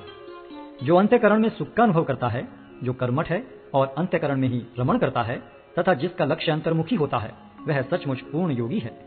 वह पर ब्रह्म में मुक्ति पाता है और अंततोगत्वा ब्रह्म को प्राप्त होता है। जो लोग संशय से उत्पन्न होने वाले द्वेष से परे हैं, जिनके मन आत्म साक्षात्कार में रत हैं, जो समस्त जीवों के कल्याण कार्य करने में सदैव व्यस्त रहते हैं और जो समस्त पापों से रहित हैं, वे ब्रह्म निर्वाण को प्राप्त होते हैं। जो क्रोध तथा समस्त भौतिक इच्छाओं से रहित हैं, जो स्वरूप सिद्ध आत्म संयमी हैं और संसिद्धि के लिए निरंतर प्रयास करते हैं, उनकी मुक्ति निकट भविष्य में सुनिश्चित है।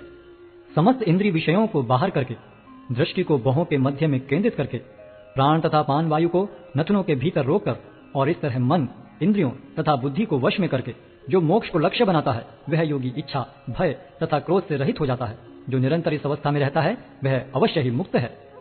मुझे समस्त यज्ञों तथा तपस्याओं का परम भोक्ता, समस्त लोकों तथा देवताओं का परमेश्वर एवं समस्त जीवों का उपकारी एवं हितैषी जानकर मेरे भावनामृत से पूर्ण पुरुष भौतिक दुखों से शांति लाभ करता है।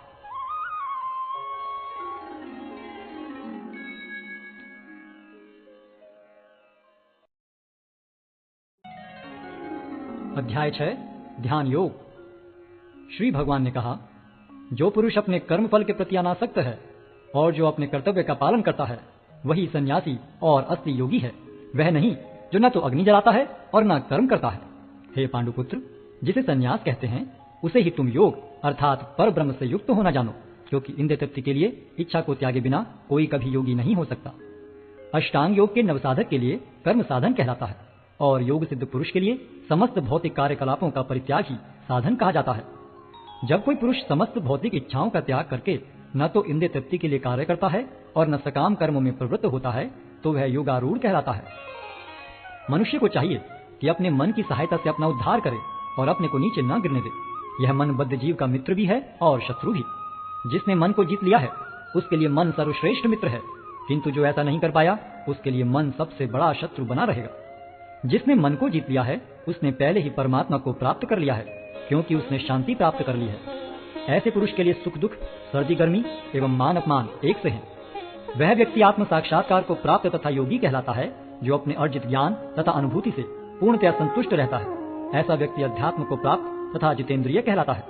वह सभी वस्तुओं को, चाहे वे कंकड़ हो, पत्थर हो या कि सोना, एक समान देखता है। जब मनुष्य निष्कपट हितैषियों, प्रिय मित्रों, तटस्थों, मध्यस्थों, ईश्वालुओं, शत्रुओं तथा मित्रों, पुण्यात्माओं एवं पापियों को समान भाव से देखता है, तो वह और भी उन्नत माना जाता है।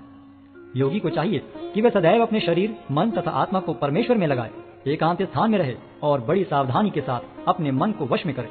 उसे समस्त आकांक्षाओं तथा संग्रह भाव की इच्छाओं से मुक्त होना चाहिए। योगाभ्यास के लिए योगी एकांत स्थान में जाकर भूमि पर कुशा बिछा दे और फिर उसे मृगछाला से ढके तथा ऊपर से मुलायम वस्त्र बिछा दे। आसन न तो बहुत ऊंचा हो न बहुत नीचा, यह पवित्र स्थान में स्थित हो। योगी को चाहिए कि इस पर दृढ़ता पूर्वक बैठ जाए और मन, इंद्रियों तथा कर्मों को वश में करते हुए तथा मन को एक बिंदु पर स्थित करके हृदय को शुद्ध करने के लिए योगाभ्यास करे। योगाभ्यास करने वाले को चाहिए कि वह अपने शरीर, गर्दन तथा सिर को सीधा रखे और नाक के अगले सिरे पर दृष्टि लगाए। इस प्रकार वह अविचलित तथा दमित मन से भय रहित विषयी जीवन से पूर्णतया मुक्त होकर अपने हृदय में मेरा चिंतन करे और मुझे ही अपना चरम लक्ष्य बनाए।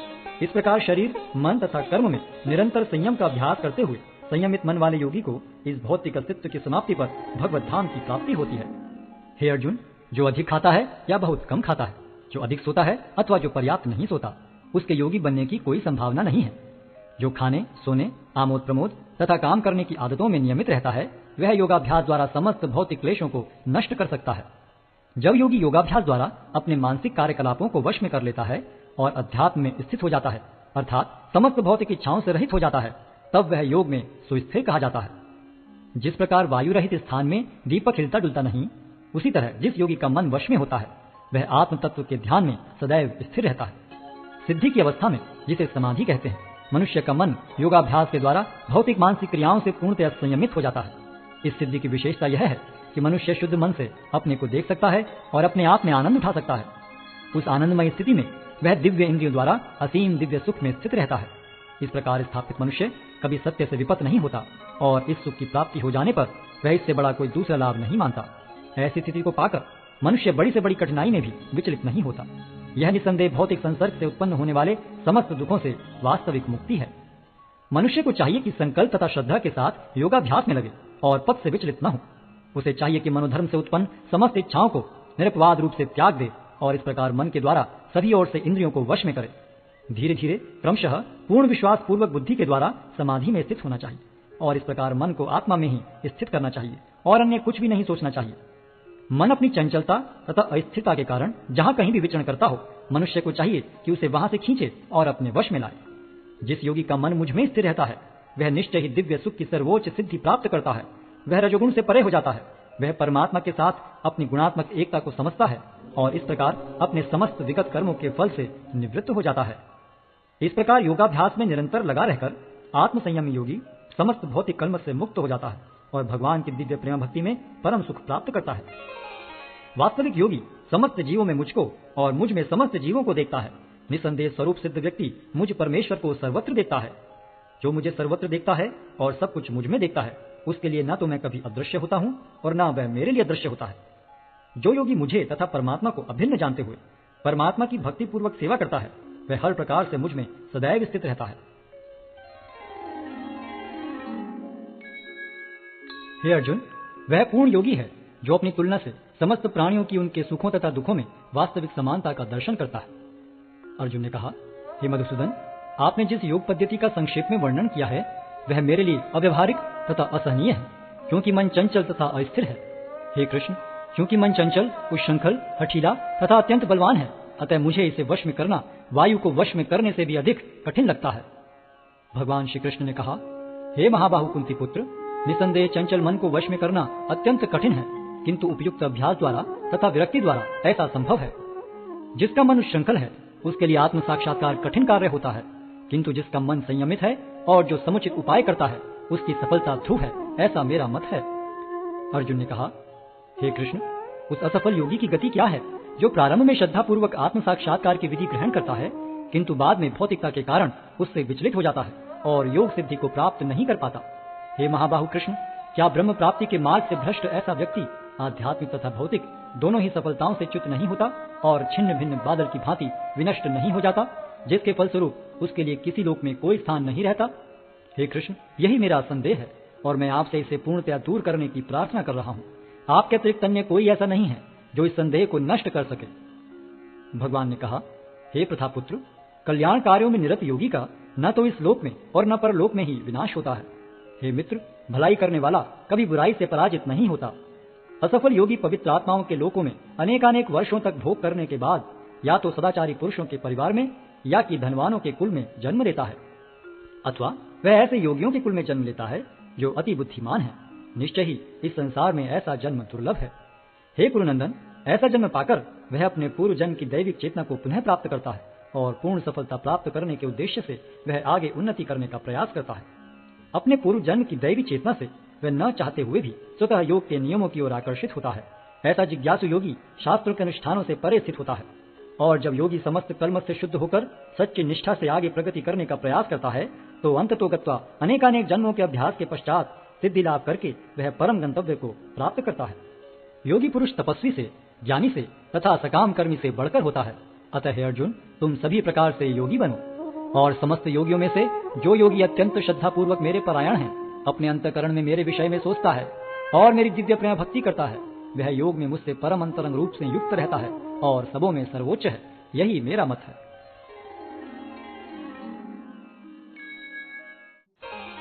अध्याय 7 भगवत ज्ञान। श्री भगवान ने कहा, हे प्रथापुत्र, अब सुनो कि तुम किस तरह मेरी भावना से पूर्ण होकर और मन को मुझ में आसक्त करके योगाभ्यास करते हुए मुझे पूर्णतया संशय रहित जान सकते हो।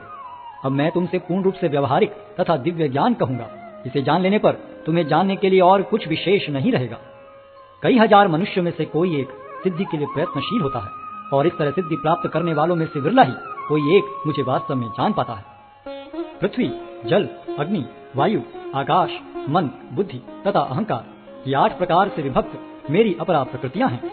हे महाबाहु अर्जुन, इनके अतिरिक्त मेरी एक अन्य पराशक्ति है जो उन जीवों से युक्त है जो इस भौतिक अपरा प्रकृति के साधनों का विदोहन कर रहे हैं। सारे प्राणियों का उद्गम इन दोनों शक्तियों में है। इस जगत में जो कुछ भी भौतिक तथा आध्यात्मिक है, उसकी उत्पत्ति तथा प्रलय मुझे ही जानो। हे धनंजय, मुझसे श्रेष्ठ कोई सत्य नहीं है। जिस प्रकार मोती धागे में गुथे रहते हैं, उसी प्रकार सब कुछ मुझ पर ही आश्रित है। हे कुंती पुत्र, मैं जल का स्वाद हूँ, सूर्य तथा चंद्रमा का प्रकाश हूँ, वैदिक मंत्रों में ओंकार हूँ, आकाश में ध्वनि हूँ तथा मनुष्य में सामर्थ्य हूँ। मैं पृथ्वी की आद्य सुगंध और अग्नि की ऊष्मा हूँ। मैं समस्त जीवों का जीवन तथा तपस्वियों का तप हूँ। हे प्रथापुत्र, यह जान लो कि मैं ही समस्त जीवों का आदि बीज हूँ, बुद्धिमानों की बुद्धि तथा समस्त तेजस्वी पुरुषों का तेज हूँ। मैं बलवानों का कामनाओं तथा इच्छाओं से रहित बल हूँ। हे भरत श्रेष्ठ अर्जुन, मैं वह काम हूँ जो धर्म के विरुद्ध नहीं है। तुम जान लो कि मेरी शक्ति द्वारा सारे गुण प्रकट होते हैं, चाहे वे सतोगुण हो, रजोगुण हो या तमोगुण हो। एक प्रकार से मैं सब कुछ हूँ, किंतु हूँ स्वतंत्र। मैं प्रकृति के गुणों के अधीन नहीं हूँ, अपितु वे मेरे अधीन हैं। 3 गुणों सतो, रजो तथा तमो के द्वारा मोहग्रस्त ये सारा संसार मुझ गुणातीत तथा अविनाशी को नहीं जानता। प्रकृति के 3 गुण वाली इस मेरी दैवी शक्ति को पार कर पाना कठिन है, किंतु जो मेरे शरणागत हो जाते हैं वे सरलता से इसे पार कर जाते हैं। जो निपट मूर्ख हैं, जो मनुष्यों में अधम हैं, जिनका ज्ञान माया द्वारा हर लिया गया है तथा जो असुरों की नास्तिक प्रकृति को धारण करने वाले हैं, ऐसे दुष्ट मेरी शरण ग्रहण नहीं करते। हे भरत श्रेष्ठ, 4 प्रकार के पुण्यात्मा मेरी सेवा करते हैं, आर्त, जिज्ञासु, अर्थार्थी तथा ज्ञानी। इनमें से जो परम ज्ञानी है और शुद्ध भक्ति में लगा रहता है, वह सर्वश्रेष्ठ है, क्योंकि मैं उसे अत्यंत प्रिय हूँ और वह मुझे प्रिय है। निसंदेह ये सब उदारचित्ता व्यक्ति हैं, किंतु जो मेरे ज्ञान को प्राप्त है उसे मैं अपने ही समान मानता हूँ। वह मेरी दिव्य सेवा में तत्पर रहकर मुझ सर्वोच्च उद्देश्य को निश्चित रूप से प्राप्त करता है। अनेक जन्म जन्मांतर के बाद जिसे सचमुच ज्ञान होता है, वह मुझको समस्त कारणों का कारण जानकर मेरी शरण में आता है। ऐसा महात्मा अत्यंत दुर्लभ होता है। जिनकी बुद्धि भौतिक इच्छाओं द्वारा मारी गई है, वे देवताओं की शरण में जाते हैं और वे अपने अपने स्वभाव के अनुसार पूजा के विशेष विधि विधानों का पालन करते हैं। मैं प्रत्येक जीव के हृदय में परमात्मा स्वरूप स्थित हूँ। जैसे ही कोई किसी देवता की पूजा करने की इच्छा करता है, मैं उसकी श्रद्धा को स्थिर करता हूँ, जिससे वह उसी विशेष देवता की भक्ति कर सके। ऐसी श्रद्धा से समन्वित वह देवता विशेष की पूजा करने का यत्न करता है और अपनी इच्छा की पूर्ति करता है, किंतु वास्तविकता तो यह है कि ये सारे लाभ केवल मेरे द्वारा प्रदत्त हैं। अल्प बुद्धि वाले व्यक्ति देवताओं की पूजा करते हैं और उन्हें प्राप्त होने वाले फल सीमित तथा क्षणिक होते हैं। देवताओं की पूजा करने वाले देवलोक को जाते हैं, किंतु मेरे भक्त अंततः मेरे परम धाम को प्राप्त होते हैं।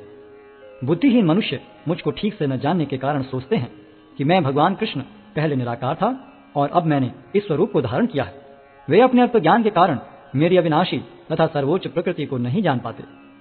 मैं मूर्खों तथा अल्पज्ञों के लिए कभी भी प्रकट नहीं हूँ। उनके लिए तो मैं अपनी अंतरंगा शक्ति द्वारा आच्छादित रहता हूँ, अतः वे ये नहीं जान पाते कि मैं अजन्मा तथा अविनाशी हूँ।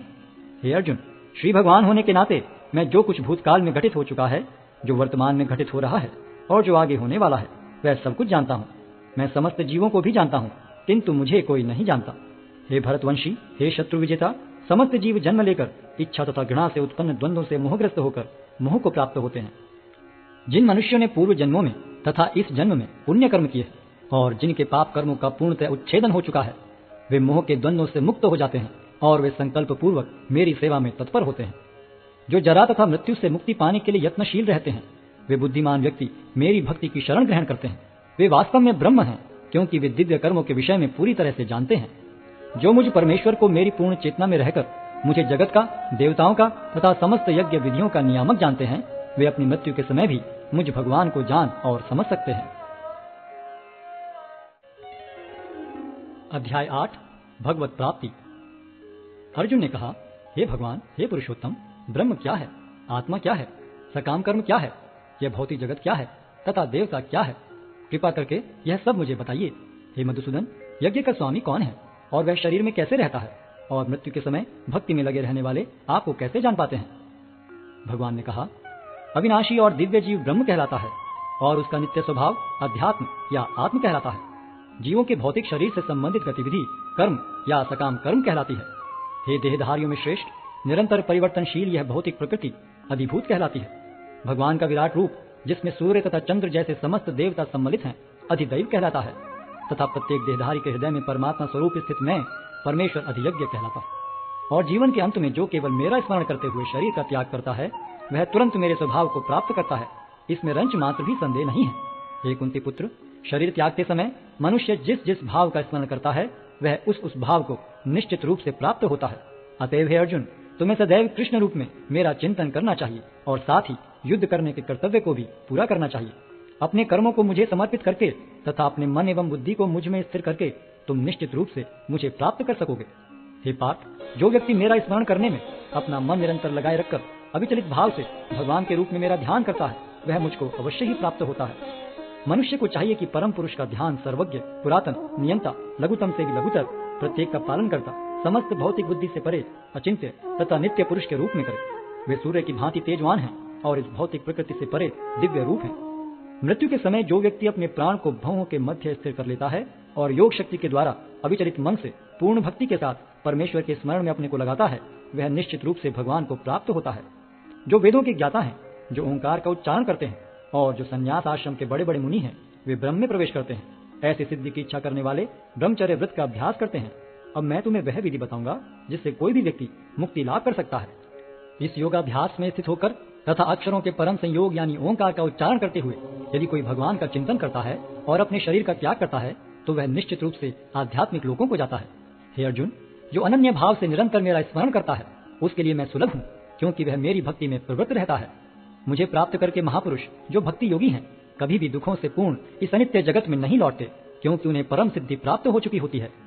इस जगत में सर्वोच्च लोक से लेकर निम्नतर सारे लोग दुखों के घर हैं, जहाँ जन्म तथा मरण का चक्कर लगा रहता है। किंतु हे कुंती पुत्र, जो मेरे धाम को प्राप्त कर लेता है, वह फिर कभी जन्म नहीं लेता।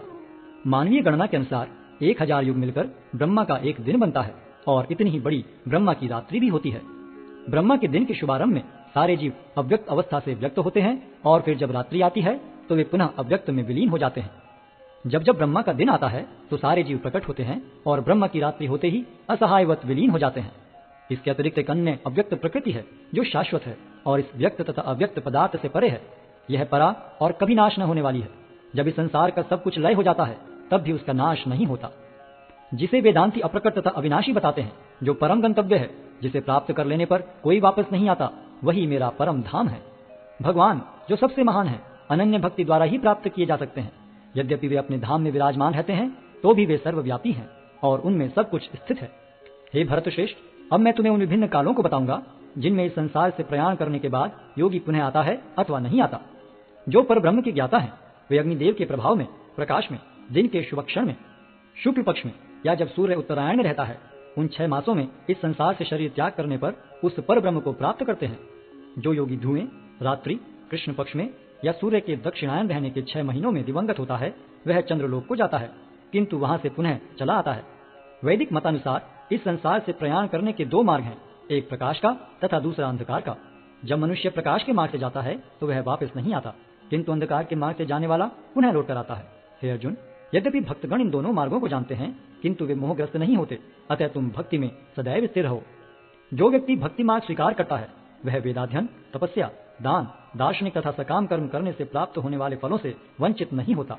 वह मात्र भक्ति संपन्न करके इन समस्त फलों की प्राप्ति करता है और अंत में परम नित्य धाम को प्राप्त होता है।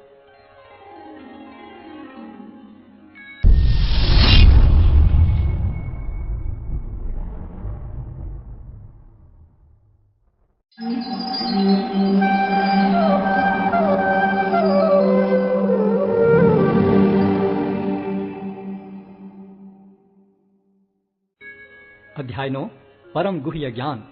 श्री भगवान ने कहा, हे अर्जुन, चूंकि तुम मुझसे कभी ईर्ष्या नहीं करते इसलिए मैं तुम्हें यह परम गुह्य ज्ञान तथा अनुभूति बतलाऊंगा, जिसे जानकर तुम संसार के सारे क्लेशों से मुक्त हो जाओगे। यह ज्ञान सब विद्याओं का राजा है, जो समस्त रहस्यों में सर्वाधिक गोपनीय है। यह परम शुद्ध है, और चूंकि यह आत्मा की प्रत्यक्ष अनुभूति कराने वाला है, अतः यह धर्म का सिद्धांत है। यह अविनाशी है और अत्यंत सुखपूर्वक संपन्न किया जाता है। हे परंतप, जो लोग भक्ति में श्रद्धा नहीं रखते, वे मुझे प्राप्त नहीं कर पाते, अतः वे इस भौतिक जगत में जन्म मृत्यु के मार्ग पर वापस आते रहते हैं। यह संपूर्ण जगत मेरे अव्यक्त रूप द्वारा व्याप्त है। समस्त जीव मुझ में हैं, किंतु मैं उनमें नहीं हूँ। तथापि मेरे द्वारा उत्पन्न सारी वस्तुएं मुझ में स्थित नहीं रहती। जरा मेरे योग ऐश्वर्य को देखो।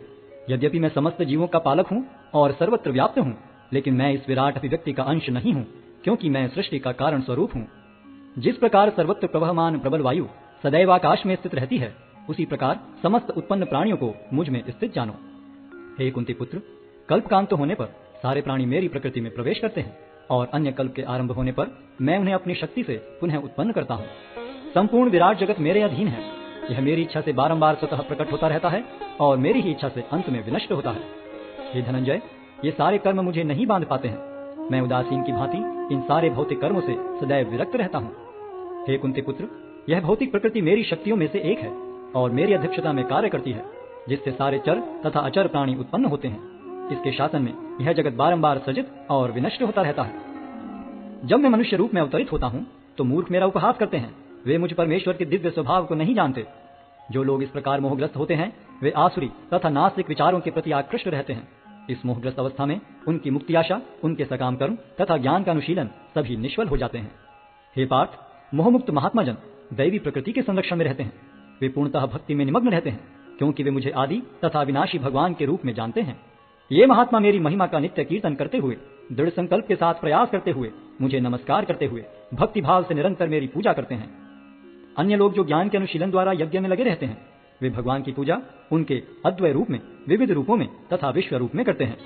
किंतु मैं ही कर्मकांड, मैं ही यज्ञ, पितरों को दिया जाने वाला तर्पण, औषधि, दिव्य ध्वनि, घी, अग्नि तथा आहुति हूँ। मैं इस ब्रह्मांड का पिता, माता, आश्रय तथा पितामह हूँ। मैं ज्ञेय, शुद्धिकर्ता तथा ओंकार हूँ। मैं ऋग्वेद, सामवेद तथा यजुर्वेद भी हूँ। मैं ही लक्ष्य, पालनकर्ता, स्वामी, साक्षी, धाम, शरणस्थली तथा अत्यंत प्रिय मित्र हूँ। मैं सृष्टि तथा प्रलय, सबका आधार, आश्रय तथा अविनाशी बीज भी हूँ। हे अर्जुन, मैं ही ताप प्रदान करता हूँ और वर्षा को रोकता तथा लाता हूँ। मैं अमृत हूँ और साक्षात मृत्यु भी हूँ। आत्मा तथा पदार्थ दोनों मुझ ही में हैं। जो वेदों का अध्ययन करते तथा सोमरस का पान करते हैं, वे स्वर्ग प्राप्ति की गवेषणा करते हुए अप्रत्यक्ष रूप से मेरी पूजा करते हैं। वे पाप कर्मों से शुद्ध होकर इंद्र के पवित्र स्वर्गिक धाम में जन्म लेते हैं, जहाँ वे देवताओं का सा आनंद भोगते हैं। इस प्रकार जब वे विस्तृत स्वर्गिक इंद्रिय सुख को भोग लेते हैं और उनके पुण्य कर्मों के फल क्षीण हो जाते हैं, तो वे इस मृत्यु लोक में पुनः लौट आते हैं। इस प्रकार जो तीनों वेदों के सिद्धांतों में दृढ़ रहकर इंद्रिय सुख की गवेषणा करते हैं, उन्हें जन्म मृत्यु का चक्र ही मिल पाता है। किंतु जो लोग अनन्य भाव से मेरे दिव्य स्वरूप का ध्यान करते हुए निरंतर मेरी पूजा करते हैं, उनकी जो आवश्यकताएं होती हैं, उन्हें मैं पूरा करता हूँ और जो कुछ उनके पास है उसकी रक्षा करता हूँ। हे कुंती पुत्र, जो लोग अन्य देवताओं के भक्त हैं और उनकी श्रद्धा पूर्वक पूजा करते हैं, वास्तव में वे भी मेरी ही पूजा करते हैं, किंतु वे यह त्रुटिपूर्वक ढंग से करते हैं। मैं ही समस्त यज्ञों का एकमात्र भोक्ता तथा स्वामी हूँ। अतः जो लोग मेरे वास्तविक दिव्य स्वभाव को नहीं पहचान पाते, वे नीचे गिर जाते हैं। जो देवताओं की पूजा करते हैं, वे देवताओं के बीच जन्म लेंगे। जो पितरों को पूजते हैं, वे पितरों के पास जाते हैं। जो भूत प्रेतों की उपासना करते हैं, वे उन्हीं के बीच जन्म लेते हैं। और जो मेरी पूजा करते हैं, वे मेरे साथ निवास करते हैं। यदि कोई प्रेम तथा भक्ति के साथ मुझे पत्र, पुष्प, फल या जल प्रदान करता है, तो मैं उसे स्वीकार करता हूँ। हे कुंती पुत्र, तुम जो कुछ करते हो, जो कुछ खाते हो, जो कुछ अर्पित करते हो या दान देते हो, और जो भी तपस्या करते हो, उसे मुझे अर्पित करते हुए करो।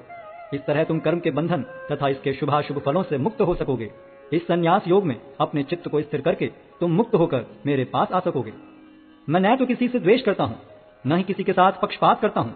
मैं सबों के लिए संभाव हूँ, किंतु जो भी भक्ति पूर्वक मेरी सेवा करता है, वह मेरा मित्र है, मुझ में स्थित रहता है और मैं भी उसका मित्र हूँ। यदि कोई जघन्य से जघन्य कर्म करता है, किंतु यदि वह भक्ति में रत रहता है, तो उसे साधु मानना चाहिए, क्योंकि वह अपने संकल्प में अडिग रहता है। वह तुरंत धर्मात्मा बन जाता है और स्थायी शांति को प्राप्त होता है। हे कुंती पुत्र, निडर होकर घोषणा कर दो कि मेरे भक्त का कभी विनाश नहीं होता है। हे पार्थ, जो लोग मेरी शरण ग्रहण करते हैं, वे भले ही निम्न जन्मा स्त्री, वैश्य तथा शूद्र क्यों न हो, वे परम धाम को प्राप्त करते हैं। फिर धर्मात्मा ब्राह्मणों, भक्तों तथा राज ऋषियों के लिए तो कहना ही क्या है। अतः इस क्षणिक दुख में संसार में आ जाने पर मेरी प्रेमा भक्ति में अपने आप को लगाओ, अपने मन को मेरे नित्य चिंतन में लगाओ, मेरे भक्त बनो, मुझे नमस्कार करो और मेरी ही पूजा करो। इस प्रकार मुझ में पूर्णतया तल्लीन होने पर तुम निश्चित रूप से मुझको प्राप्त होगे। अध्याय 10 श्री भगवान का ऐश्वर्य। श्री भगवान ने कहा, हे महाबाहु अर्जुन, और आगे सुनो। क्योंकि तुम मेरे प्रिय सखा हो, अतः मैं तुम्हारे लाभ के लिए ऐसा ज्ञान प्रदान करूंगा जो अभी तक मेरे द्वारा बताए गए ज्ञान से श्रेष्ठ होगा। न तो देवतागण मेरी उत्पत्ति या ऐश्वर्य को जानते हैं और न महर्षिगण ही जानते हैं, क्योंकि मैं सभी प्रकार से देवताओं और महर्षियों का भी कारण स्वरूप हूँ। जो मुझे अजन्मा, अनादि, समस्त लोगों के स्वामी के रूप में जानता है, मनुष्यों में केवल वही मोह रहित और समस्त पापों से मुक्त होता है। बुद्धि, ज्ञान, संशय तथा मोह से मुक्ति, क्षमाभाव, सत्यता, इंद्रिय निग्रह, मन निग्रह, सुख तथा दुख, जन्म मृत्यु, भय अभय, अहिंसा, समता, तुष्टि, तप, दान, यश तथा अपयश, जीवों के ये विविध गुण मेरे ही द्वारा उत्पन्न हैं। सप्तऋषिगण तथा उनसे भी पूर्व 4 अन्य महर्षि एवं सारे मनु सब मेरे मन से उत्पन्न हैं और विभिन्न लोकों में निवास करने वाले सारे जीव उनसे अवतरित होते हैं। जो मेरे इस ऐश्वर्य तथा योग से पूर्णतः आश्वस्त है, वह मेरी अनन्य भक्ति में तत्पर होता है, इसमें तनिक भी संदेह नहीं है। मैं समस्त आध्यात्मिक तथा भौतिक जगतों का कारण हूँ। प्रत्येक वस्तु मुझ ही से भूत है।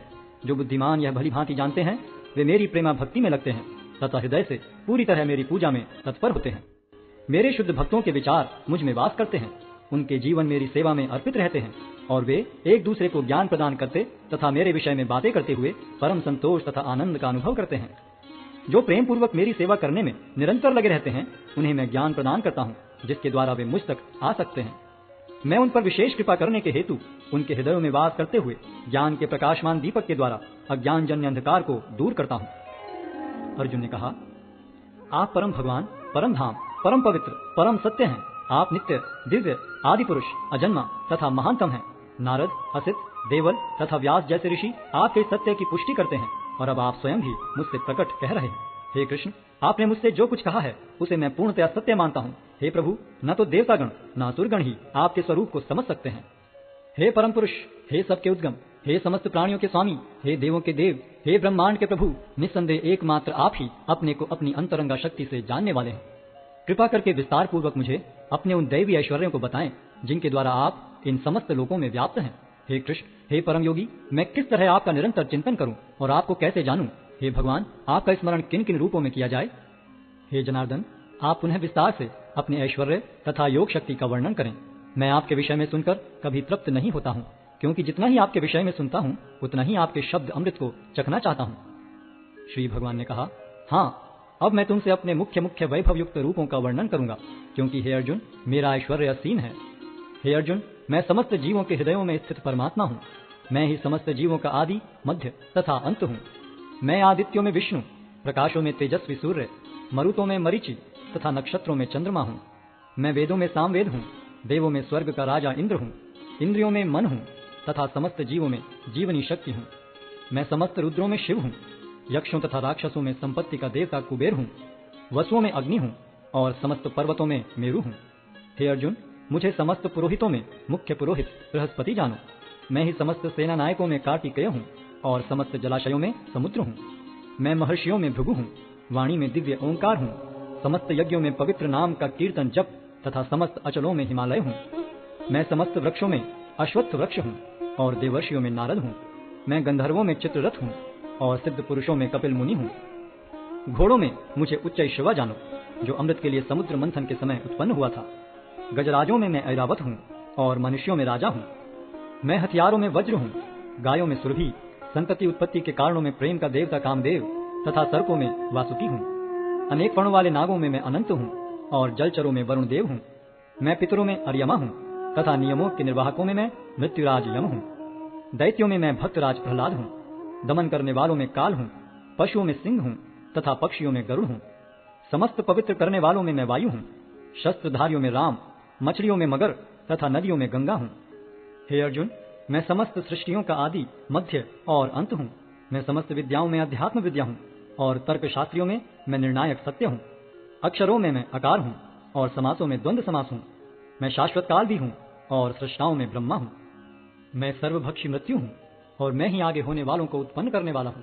स्त्रियों में मैं कीर्ति, श्री, वाक, स्मृति मेघा, धृति तथा क्षमा हूँ।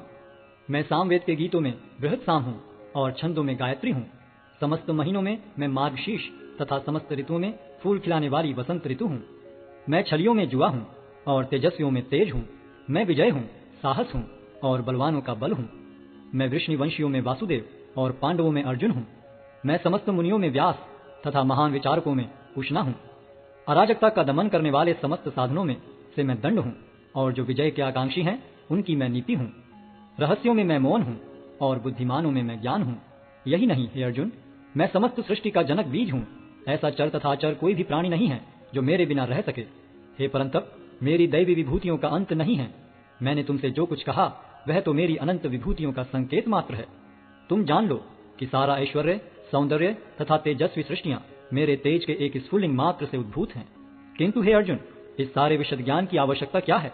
मैं तो अपने एक अंश मात्र से संपूर्ण ब्रह्मांड में व्याप्त होकर इसको धारण करता हूं।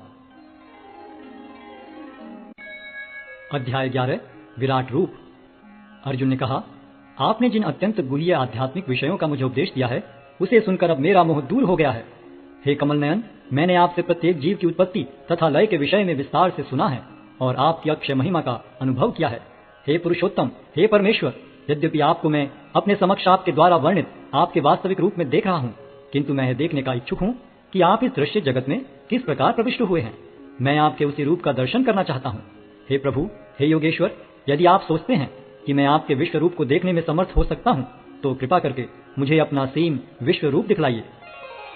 भगवान ने कहा, हे अर्जुन, हे पार्थ, अब तुम मेरे ऐश्वर्य को सैकड़ों हजारों प्रकार के दैवी तथा विविध रंगों वाले रूपों को देखो। हे भारत, लो तुम आदित्यों, वसुओं, रुद्रों, अश्विनी कुमारों तथा अन्य देवताओं के विभिन्न रूपों को यहाँ देखो। तुम ऐसे अनेक आश्चर्यमय रूपों को देखो जिन्हें पहले किसी ने न तो कभी देखा है न सुना है। हे अर्जुन, तुम जो भी देखना चाहो उसे तत्क्षण मेरे इस शरीर में देखो। तुम इस समय तथा भविष्य में भी जो भी देखना चाहते हो उसको यह विश्व रूप दिखाने वाला है।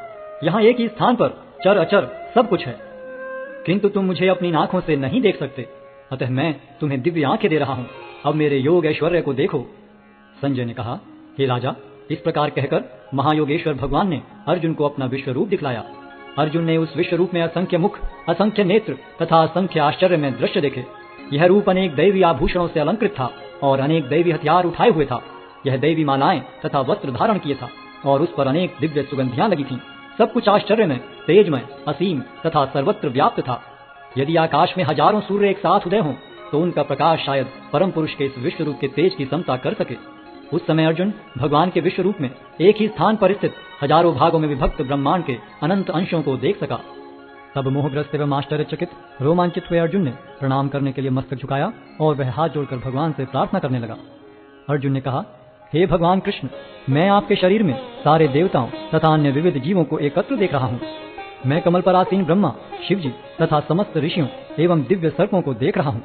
हे विश्वेश्वर, हे विश्वरूप, मैं आपके शरीर में अनेकानेक हाथ, पेट, मुंह तथा आंखें देख रहा हूँ जो सर्वत्र फैले हैं और जिनका अंत नहीं है।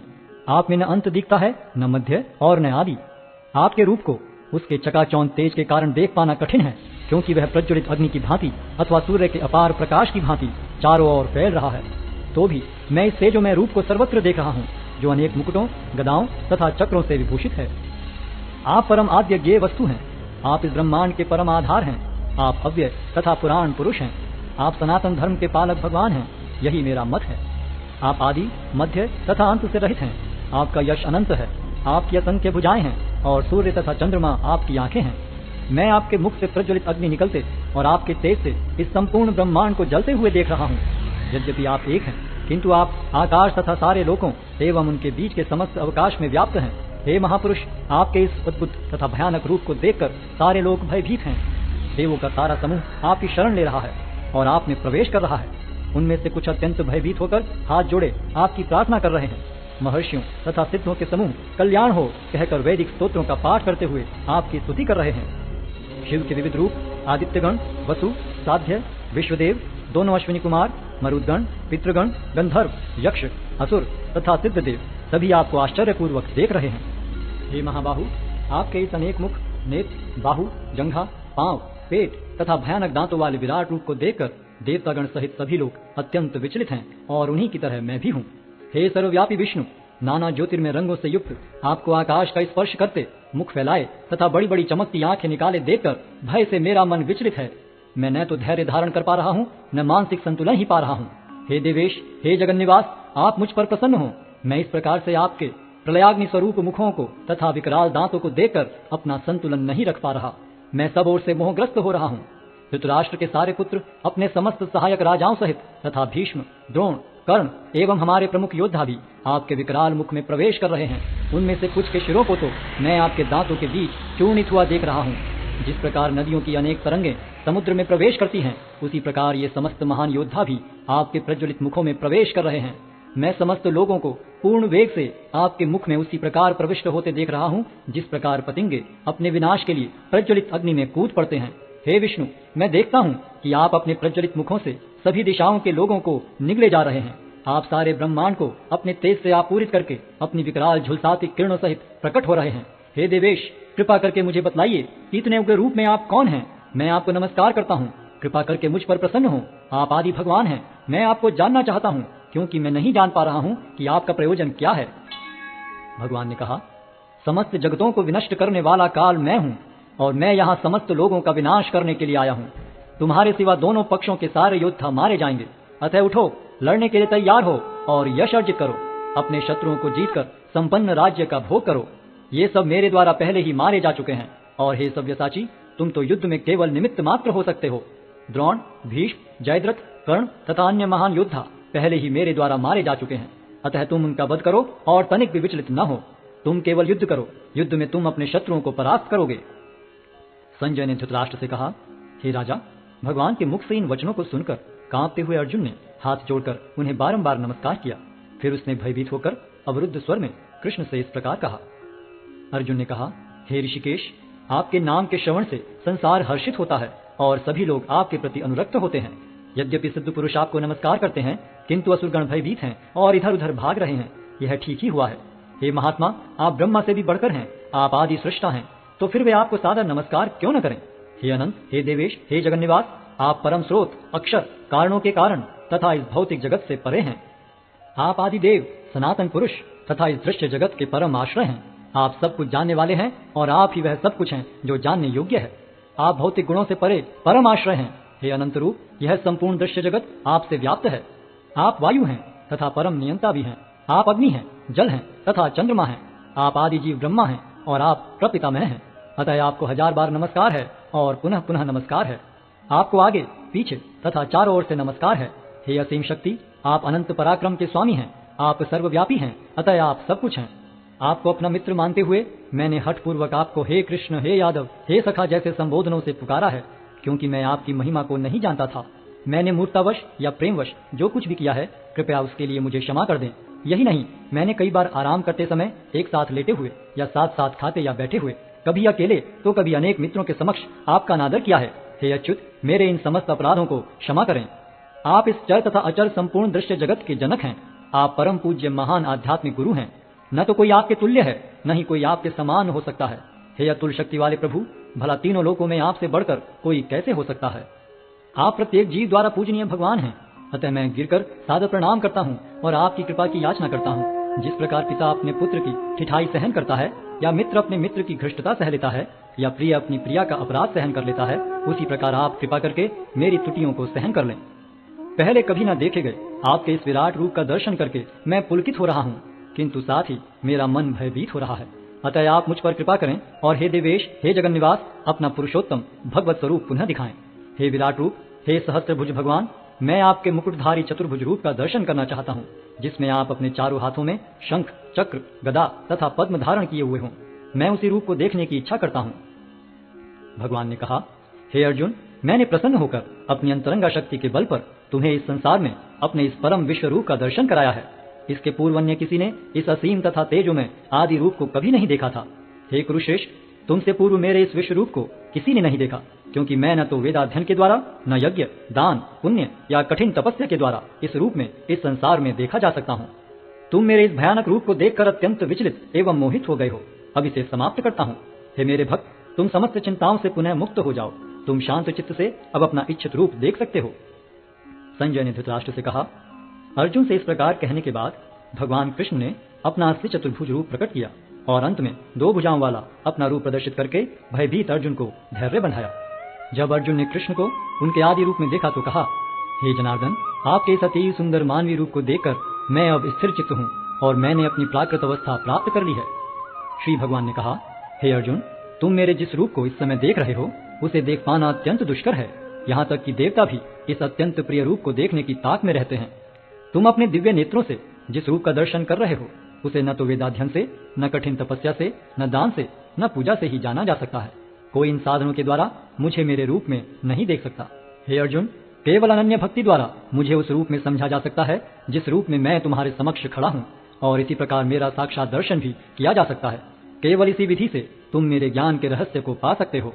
हे अर्जुन, जो व्यक्ति सकाम कर्मों तथा मनोधर्म के कलमश से मुक्त होकर मेरी शुद्ध भक्ति में तत्पर रहता है, जो मेरे लिए ही कर्म करता है, जो मुझे ही जीवन लक्ष्य समझता है और जो प्रत्येक जीव से मैत्री भाव रखता है, वह निश्चय ही मुझे प्राप्त करता है।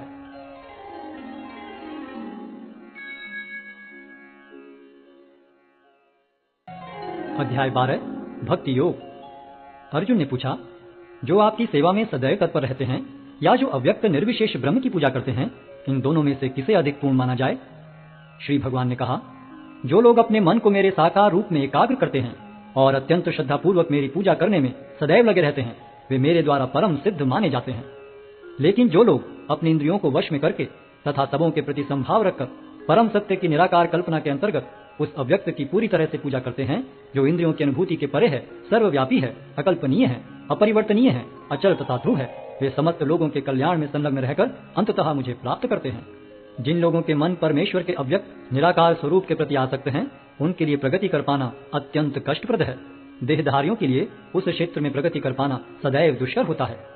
जो अपने सारे कार्यों को मुझ में अर्पित करके तथा विचलित भाव से मेरी भक्ति करते हुए मेरी पूजा करते हैं और अपने चित्तों को मुझ पर स्थित करके निरंतर मेरा ध्यान करते हैं, उनके लिए हे पार्थ, मैं जन्म मृत्यु के सागर से शीघ्र उद्धार करने वाला हूँ। मुझ भगवान में अपने चित्त को स्थिर करो और अपनी सारी बुद्धि मुझ में लगाओ। इस प्रकार तुम निस्संदेह मुझ में सदैव वास करोगे। हे अर्जुन, हे धनंजय, यदि तुम अपने चित्त को विचल भाव से मुझ पर स्थिर नहीं कर सकते तो तुम भक्ति योग के विधि विधानों का पालन करो। इस प्रकार तुम मुझे प्राप्त करने की चाह उत्पन्न करो। यदि तुम भक्ति योग के विधि विधानों का भी अभ्यास नहीं कर सकते तो मेरे लिए कर्म करने का प्रयत्न करो, क्योंकि मेरे लिए कर्म करने से तुम पूर्ण अवस्था को प्राप्त होगे। किंतु यदि तुम मेरे इस भावनामृत में कर्म करने में असमर्थ हो तो तुम अपने कर्म के समस्त फलों को त्याग कर कर्म करने का तथा आत्मस्थित होने का प्रयत्न करो। यदि तुम यह अभ्यास नहीं कर सकते तो ज्ञान के अनुशीलन में लग जाओ, लेकिन ज्ञान से श्रेष्ठ ध्यान है और ध्यान से भी श्रेष्ठ है कर्म फलों का परित्याग, क्योंकि ऐसे त्याग से मनुष्य को मन शांति प्राप्त हो सकती है। जो किसी से द्वेष नहीं करता लेकिन सभी जीवों का दयालु मित्र है, जो अपने को स्वामी नहीं मानता और मिथ्या अहंकार से मुक्त है, जो सुख दुख में संभाव रहता है, सहिष्णु है, सदैव आत्मतुष्ट रहता है, आत्म संयमी है तथा जो निश्चय के साथ मुझ में मन तथा बुद्धि को स्थिर करके भक्ति में लगा रहता है, ऐसा भक्त मुझे अत्यंत प्रिय है। जिससे किसी को कष्ट नहीं पहुंचता तथा जो अन्य किसी के द्वारा विचलित नहीं किया जाता, जो सुख दुख में भय तथा चिंता में संभाव रखता है, वह मुझे अत्यंत प्रिय है। मेरा ऐसा भक्त जो सामान्य कार्यकलापों पर आश्रित नहीं है, जो शुद्ध है, दक्ष है, चिंता रहित है, समस्त कष्टों से रहित है और किसी फल के लिए प्रयत्नशील नहीं रहता, मुझे अतिशय प्रिय है। जो न कभी हर्षित होता है न शोक करता है, जो न तो पछताता है न इच्छा करता है तथा जो शुभ तथा अशुभ दोनों प्रकार की वस्तुओं का परित्याग कर देता है, ऐसा भक्त मुझे अत्यंत प्रिय है। जो मित्रों तथा शत्रुओं के लिए समान है, जो मान तथा अपमान, शीत तथा गर्मी, सुख तथा दुख, यश तथा अपयश में संभाव रखता है, जो दूषित संगति से सदैव मुक्त रहता है, जो सदैव मौन और किसी भी वस्तु से संतुष्ट रहता है, जो किसी प्रकार के घर बार की परवाह नहीं करता, जो ज्ञान में दृढ़ है और जो भक्ति में संलग्न है, ऐसा पुरुष मुझे अत्यंत प्रिय है। जो इस भक्ति के अमर पथ का अनुसरण करते हैं और जो मुझे ही अपना चरम लक्ष्य बनाकर श्रद्धा सहित पूर्ण रूपेण संलग्न रहते हैं, वे भक्त मुझे अत्यधिक प्रिय हैं।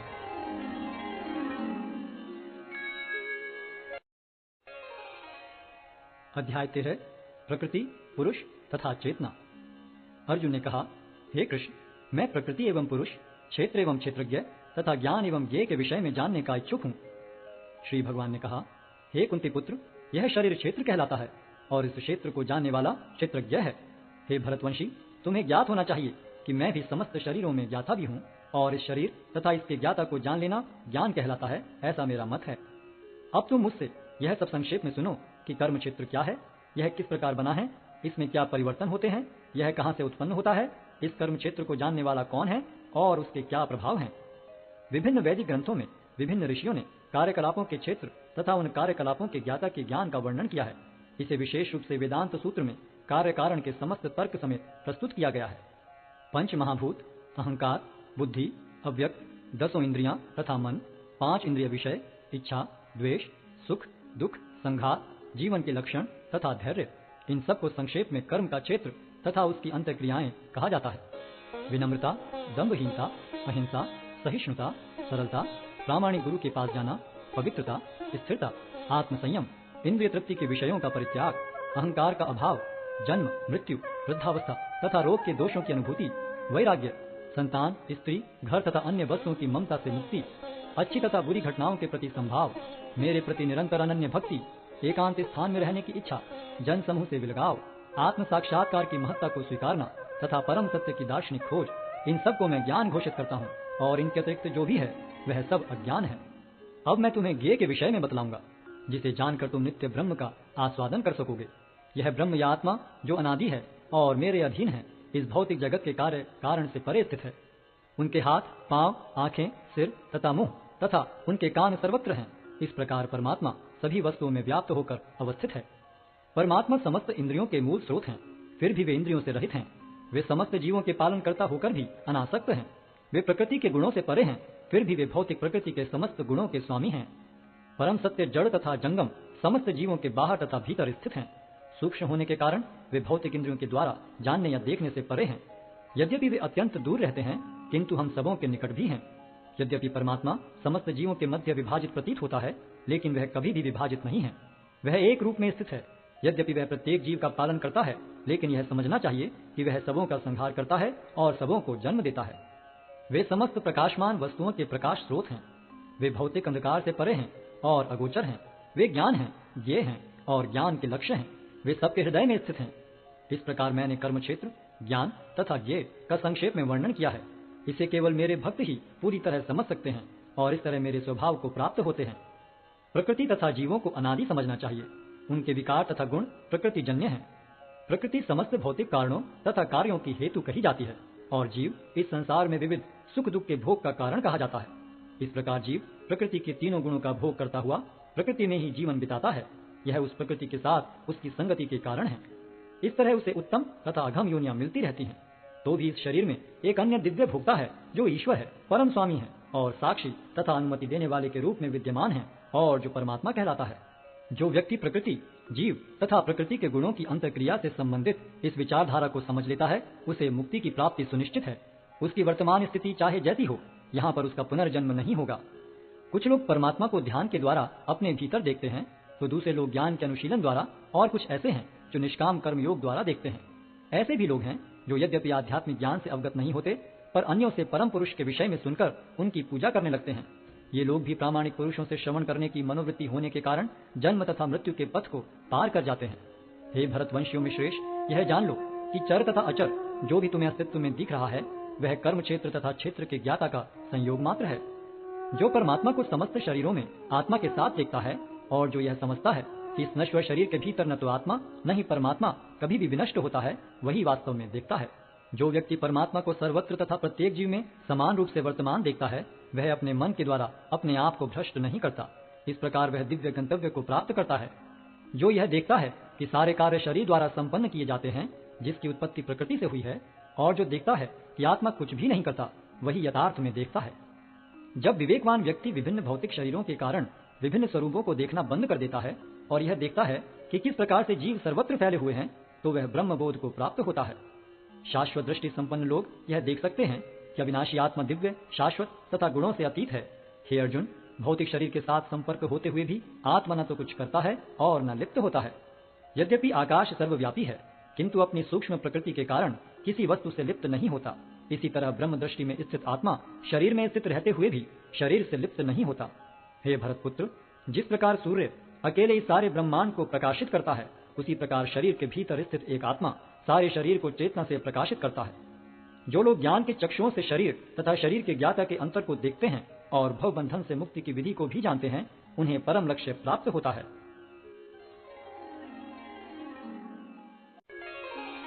अध्याय 14 प्रकृति के 3 गुण। भगवान ने कहा, अब मैं तुमसे समस्त ज्ञानों में सर्वश्रेष्ठ इस परम ज्ञान को पुनः कहूंगा, जिसे जान लेने पर समस्त मुनियों ने परम सिद्धि प्राप्त की है। इस ज्ञान में स्थिर होकर मनुष्य मेरी जैसी दिव्य प्रकृति को प्राप्त कर सकता है। इस प्रकार स्थित हो जाने पर वह न तो सृष्टि के समय उत्पन्न होता है और न प्रलय के समय विचलित होता है। हे भरतपुत्र, ब्रह्म नामक समग्र भौतिक वस्तु जन्म का स्रोत है और मैं इसी ब्रह्म को गर्भस्थ करता हूँ, जिससे समस्त जीवों का जन्म संभव होता है। हे कुंती पुत्र, तुम यह समझ लो कि समस्त प्रकार की जीव योनियां इस भौतिक प्रकृति में जन्म द्वारा संभव हैं और मैं उनका बीज प्रदाता पिता हूँ। भौतिक प्रकृति 3 गुणों से युक्त है।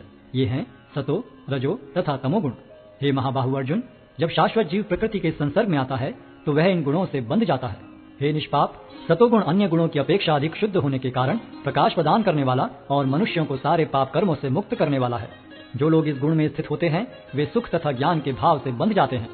हे कुंती पुत्र, रजोगुण की उत्पत्ति असीम आकांक्षाओं तथा तृष्णाओं से होती है और इसी के कारण से यह देहधारी जीव सकाम कर्मों से बंध जाता है। हे भरतपुत्र, तुम जान लो कि अज्ञान से उत्पन्न तमोगुण समस्त देहधारी जीवों का मोह है। इस गुण के प्रतिफल पागलपन, आलस तथा नींद है, जो बद्ध जीव को बांधते हैं। हे भरतपुत्र, सतोगुण मनुष्य को सुख से बांधता है, रजोगुण सकाम कर्म से बांधता है और तमोगुण मनुष्य के ज्ञान को ढककर उसे पागलपन से बांधता है। हे भरतपुत्र, कभी कभी सतोगुण रजोगुण तथा तमोगुण को परास्त करके प्रधान बन जाता है, तो कभी रजोगुण सतोगुण तथा तमोगुणों को परास्त कर देता है और कभी ऐसा होता है कि तमोगुण सतो तथा रजोगुणों को परास्त कर देता है। इस प्रकार श्रेष्ठता के लिए निरंतर स्पर्धा चलती रहती है। सतोगुण की अभिव्यक्ति को तभी अनुभव किया जा सकता है जब शरीर के सारे द्वार ज्ञान के प्रकाश से प्रकाशित होते हैं। हे भरतवंशियों में प्रमुख, जब रजोगुण में वृद्धि हो जाती है तो अत्यधिक आसक्ति, सकाम कर्म, गहन उद्यम तथा अनियंत्रित इच्छा एवं लालसा के लक्षण प्रकट होते हैं। जब तमोगुण में वृद्धि हो जाती है तो हे कुरुपुत्र, अंधेरा, जड़ता, प्रमत्तता तथा मोह का प्राकट्य होता है। जब कोई सतोगुण में मरता है तो उसे महर्षियों के विशुद्ध उच्चतर लोकों की प्राप्ति होती है। जब कोई रजोगुण में मरता है तो वह सकाम कर्मियों के बीच में जन्म ग्रहण करता है और जब कोई तमोगुण में मरता है तो वह पशु योनि में जन्म धारण करता है। पुण्य कर्म का फल शुद्ध होता है और सात्विक कहलाता है, लेकिन रजोगुण में संपन्न कर्म का फल दुख होता है और तमोगुण में किए गए कर्म मूर्खता में प्रतिफलित होते हैं। सतोगुण से वास्तविक ज्ञान उत्पन्न होता है, रजोगुण से लोभ उत्पन्न होता है और तमोगुण से अज्ञान, प्रमाद और मोह उत्पन्न होते हैं। सतोगुणी व्यक्ति क्रमशः उच्च लोकों को ऊपर जाते हैं, रजोगुणी इसी पृथ्वीलोक में रह जाते हैं और जो अत्यंत गर्हित तमोगुण में स्थित हैं वे नीचे नरक लोकों को जाते हैं। जब कोई यह अच्छी तरह जान लेता है कि समस्त कार्यों में प्रकृति के 3 गुणों के अतिरिक्त अन्य कोई कर्ता नहीं है और जब वह परमेश्वर को जान लेता है जो इन 3 गुणों से परे हैं, तो वह मेरे दिव्य स्वभाव को प्राप्त होता है। जब देहधारी जीव भौतिक शरीर से संबद्ध इन 3 गुणों को लांघने में समर्थ होता है तो वह जन्म, मृत्यु, बुढ़ापा तथा उनके कष्टों से मुक्त हो सकता है और इसी जीवन में अमृत का भोग कर सकता है। अर्जुन ने पूछा, हे भगवान, जो इन 3 गुणों से परे हैं वह किन लक्षणों के द्वारा जाना जाता है, उसका आचरण कैसा होता है और वह प्रकृति के गुणों को किस प्रकार लांघता है? भगवान ने कहा, हे पांडुपुत्र, जो प्रकाश, आसक्ति तथा मोह के उपस्थित होने पर न तो उनसे घृणा करता है और न लुप्त हो जाने पर उनकी इच्छा करता है, जो भौतिक गुणों की इन समस्त प्रतिक्रियाओं से निश्चल तथा विचलित रहता है और यह जानकर कि केवल गुण ही क्रियाशील हैं, उदासीन तथा दिव्य बना रहता है, जो अपने आप में स्थित है और सुख तथा दुख को एक समान मानता है, जो मिट्टी के ढेले, पत्थर एवं स्वर्ण के टुकड़े को समान दृष्टि से देखता है, जो अनुकूल तथा प्रतिकूल के प्रति समान बना रहता है, जो धीर है और प्रशंसा तथा बुराई, मान तथा अपमान में समान भाव से रहता है, जो शत्रु तथा मित्र के साथ समान व्यवहार करता है और जिसने सारे भौतिक कार्यों का परित्याग कर दिया है, ऐसे व्यक्ति को प्रकृति के गुणों से अतीत कहते हैं। जो समस्त परिस्थितियों में अविचलित भाव से पूर्ण भक्ति में प्रवृत्त होता है वह तुरंत ही प्रकृति के गुणों को लांघ जाता है और इस प्रकार ब्रह्म के स्तर तक पहुंच जाता है। और मैं ही उस निराकार ब्रह्म का आश्रय हूँ, जो अमर्त्य, अविनाशी तथा शाश्वत है और चरम सुख का स्वाभाविक पद है।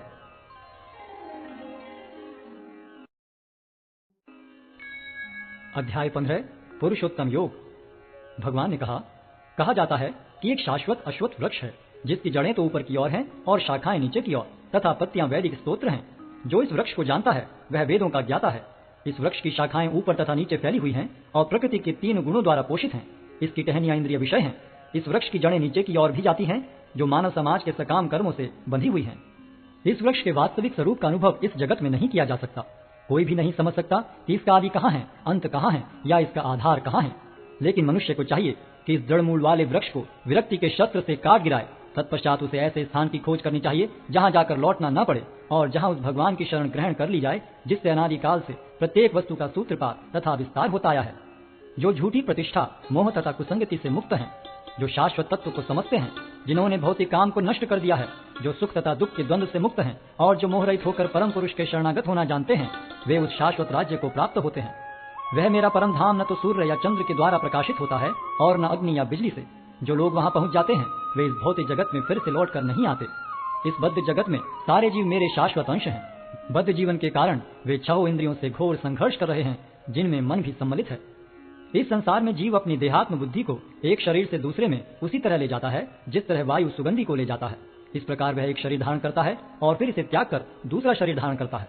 इस प्रकार दूसरा स्थूल शरीर धारण करके जीव विशेष प्रकार का कान, आंख, जीभ, नाक तथा स्पर्श इंद्रिय प्राप्त करता है, जो मन के चारों ओर संपुंजित हैं। इस प्रकार वह इंद्रिय विषयों के एक विशिष्ट समुच्चय का भोग करता है। मूर्ख न तो समझ पाते हैं कि जीव किस प्रकार अपना शरीर त्याग कर सकता है, न ही वे यह समझ पाते हैं कि प्रकृति के गुणों के अधीन वह किस तरह के शरीर का भोग करता है। लेकिन जिसकी आंखें ज्ञान में प्रशिक्षित होती हैं, वह यह सब देख सकता है। आत्म साक्षात्कार को प्राप्त प्रयत्नशील योगी जन यह सब स्पष्ट रूप से देख सकते हैं, लेकिन जिनके मन विकसित नहीं है और जो आत्म साक्षात्कार को प्राप्त नहीं है, वे प्रयत्न करके भी यह नहीं देख पाते कि क्या हो रहा है। सूर्य का तेज जो सारे विश्व के अंधकार को दूर करता है, मुझसे ही निकलता है। चंद्रमा तथा अग्नि के तेज भी मुझसे उत्पन्न है। मैं प्रत्येक लोक में प्रवेश करता हूँ और मेरी शक्ति से सारे लोग अपनी कक्षा में स्थिर रहते हैं। मैं चंद्रमा बनकर समस्त वनस्पतियों को जीवन रस प्रदान करता हूँ। मैं समस्त जीवों के शरीरों में पाचन अग्नि हूँ और मैं श्वास प्रश्वास में रहकर 4 प्रकार के अन्नों को पचाता हूँ। मैं प्रत्येक जीव के हृदय में आसीन हूँ और मुझसे ही स्मृति, ज्ञान तथा विस्मृति होती है। मैं ही वेदों के द्वारा जानने योग्य हूँ। निसंदेह मैं वेदांत का संकलन करता तथा समस्त वेदों का जानने वाला हूँ। जीव 2 प्रकार के हैं, च्युत तथा अच्युत। भौतिक जगत में प्रत्येक जीव च्युत होता है और आध्यात्मिक जगत में प्रत्येक जीव अच्युत कहलाता है। इन दोनों के अतिरिक्त एक परम पुरुष परमात्मा है, जो साक्षात अविनाशी भगवान है और जो तीनों लोकों में प्रवेश करके उनका पालन कर रहा है। चूंकि मैं क्षर तथा अक्षर दोनों के परे हूँ और चूंकि मैं सर्वश्रेष्ठ हूँ, अतएव मैं इस जगत में तथा वेदों में परम पुरुष के रूप में विख्यात हूँ। जो कोई भी मुझे संशय रहित होकर पुरुषोत्तम भगवान के रूप में जानता है, वह सब कुछ जानने वाला है। अतएव हे भरतपुत्र, वह व्यक्ति मेरी पूर्ण भक्ति में रत होता है। हे अनग, यह वैदिक शास्त्रों का सर्वाधिक गुप्त अंश है, जिसे मैंने अब प्रकट किया है। जो कोई इसे समझता है वह बुद्धिमान हो जाएगा और उसके प्रयास पूर्ण होंगे।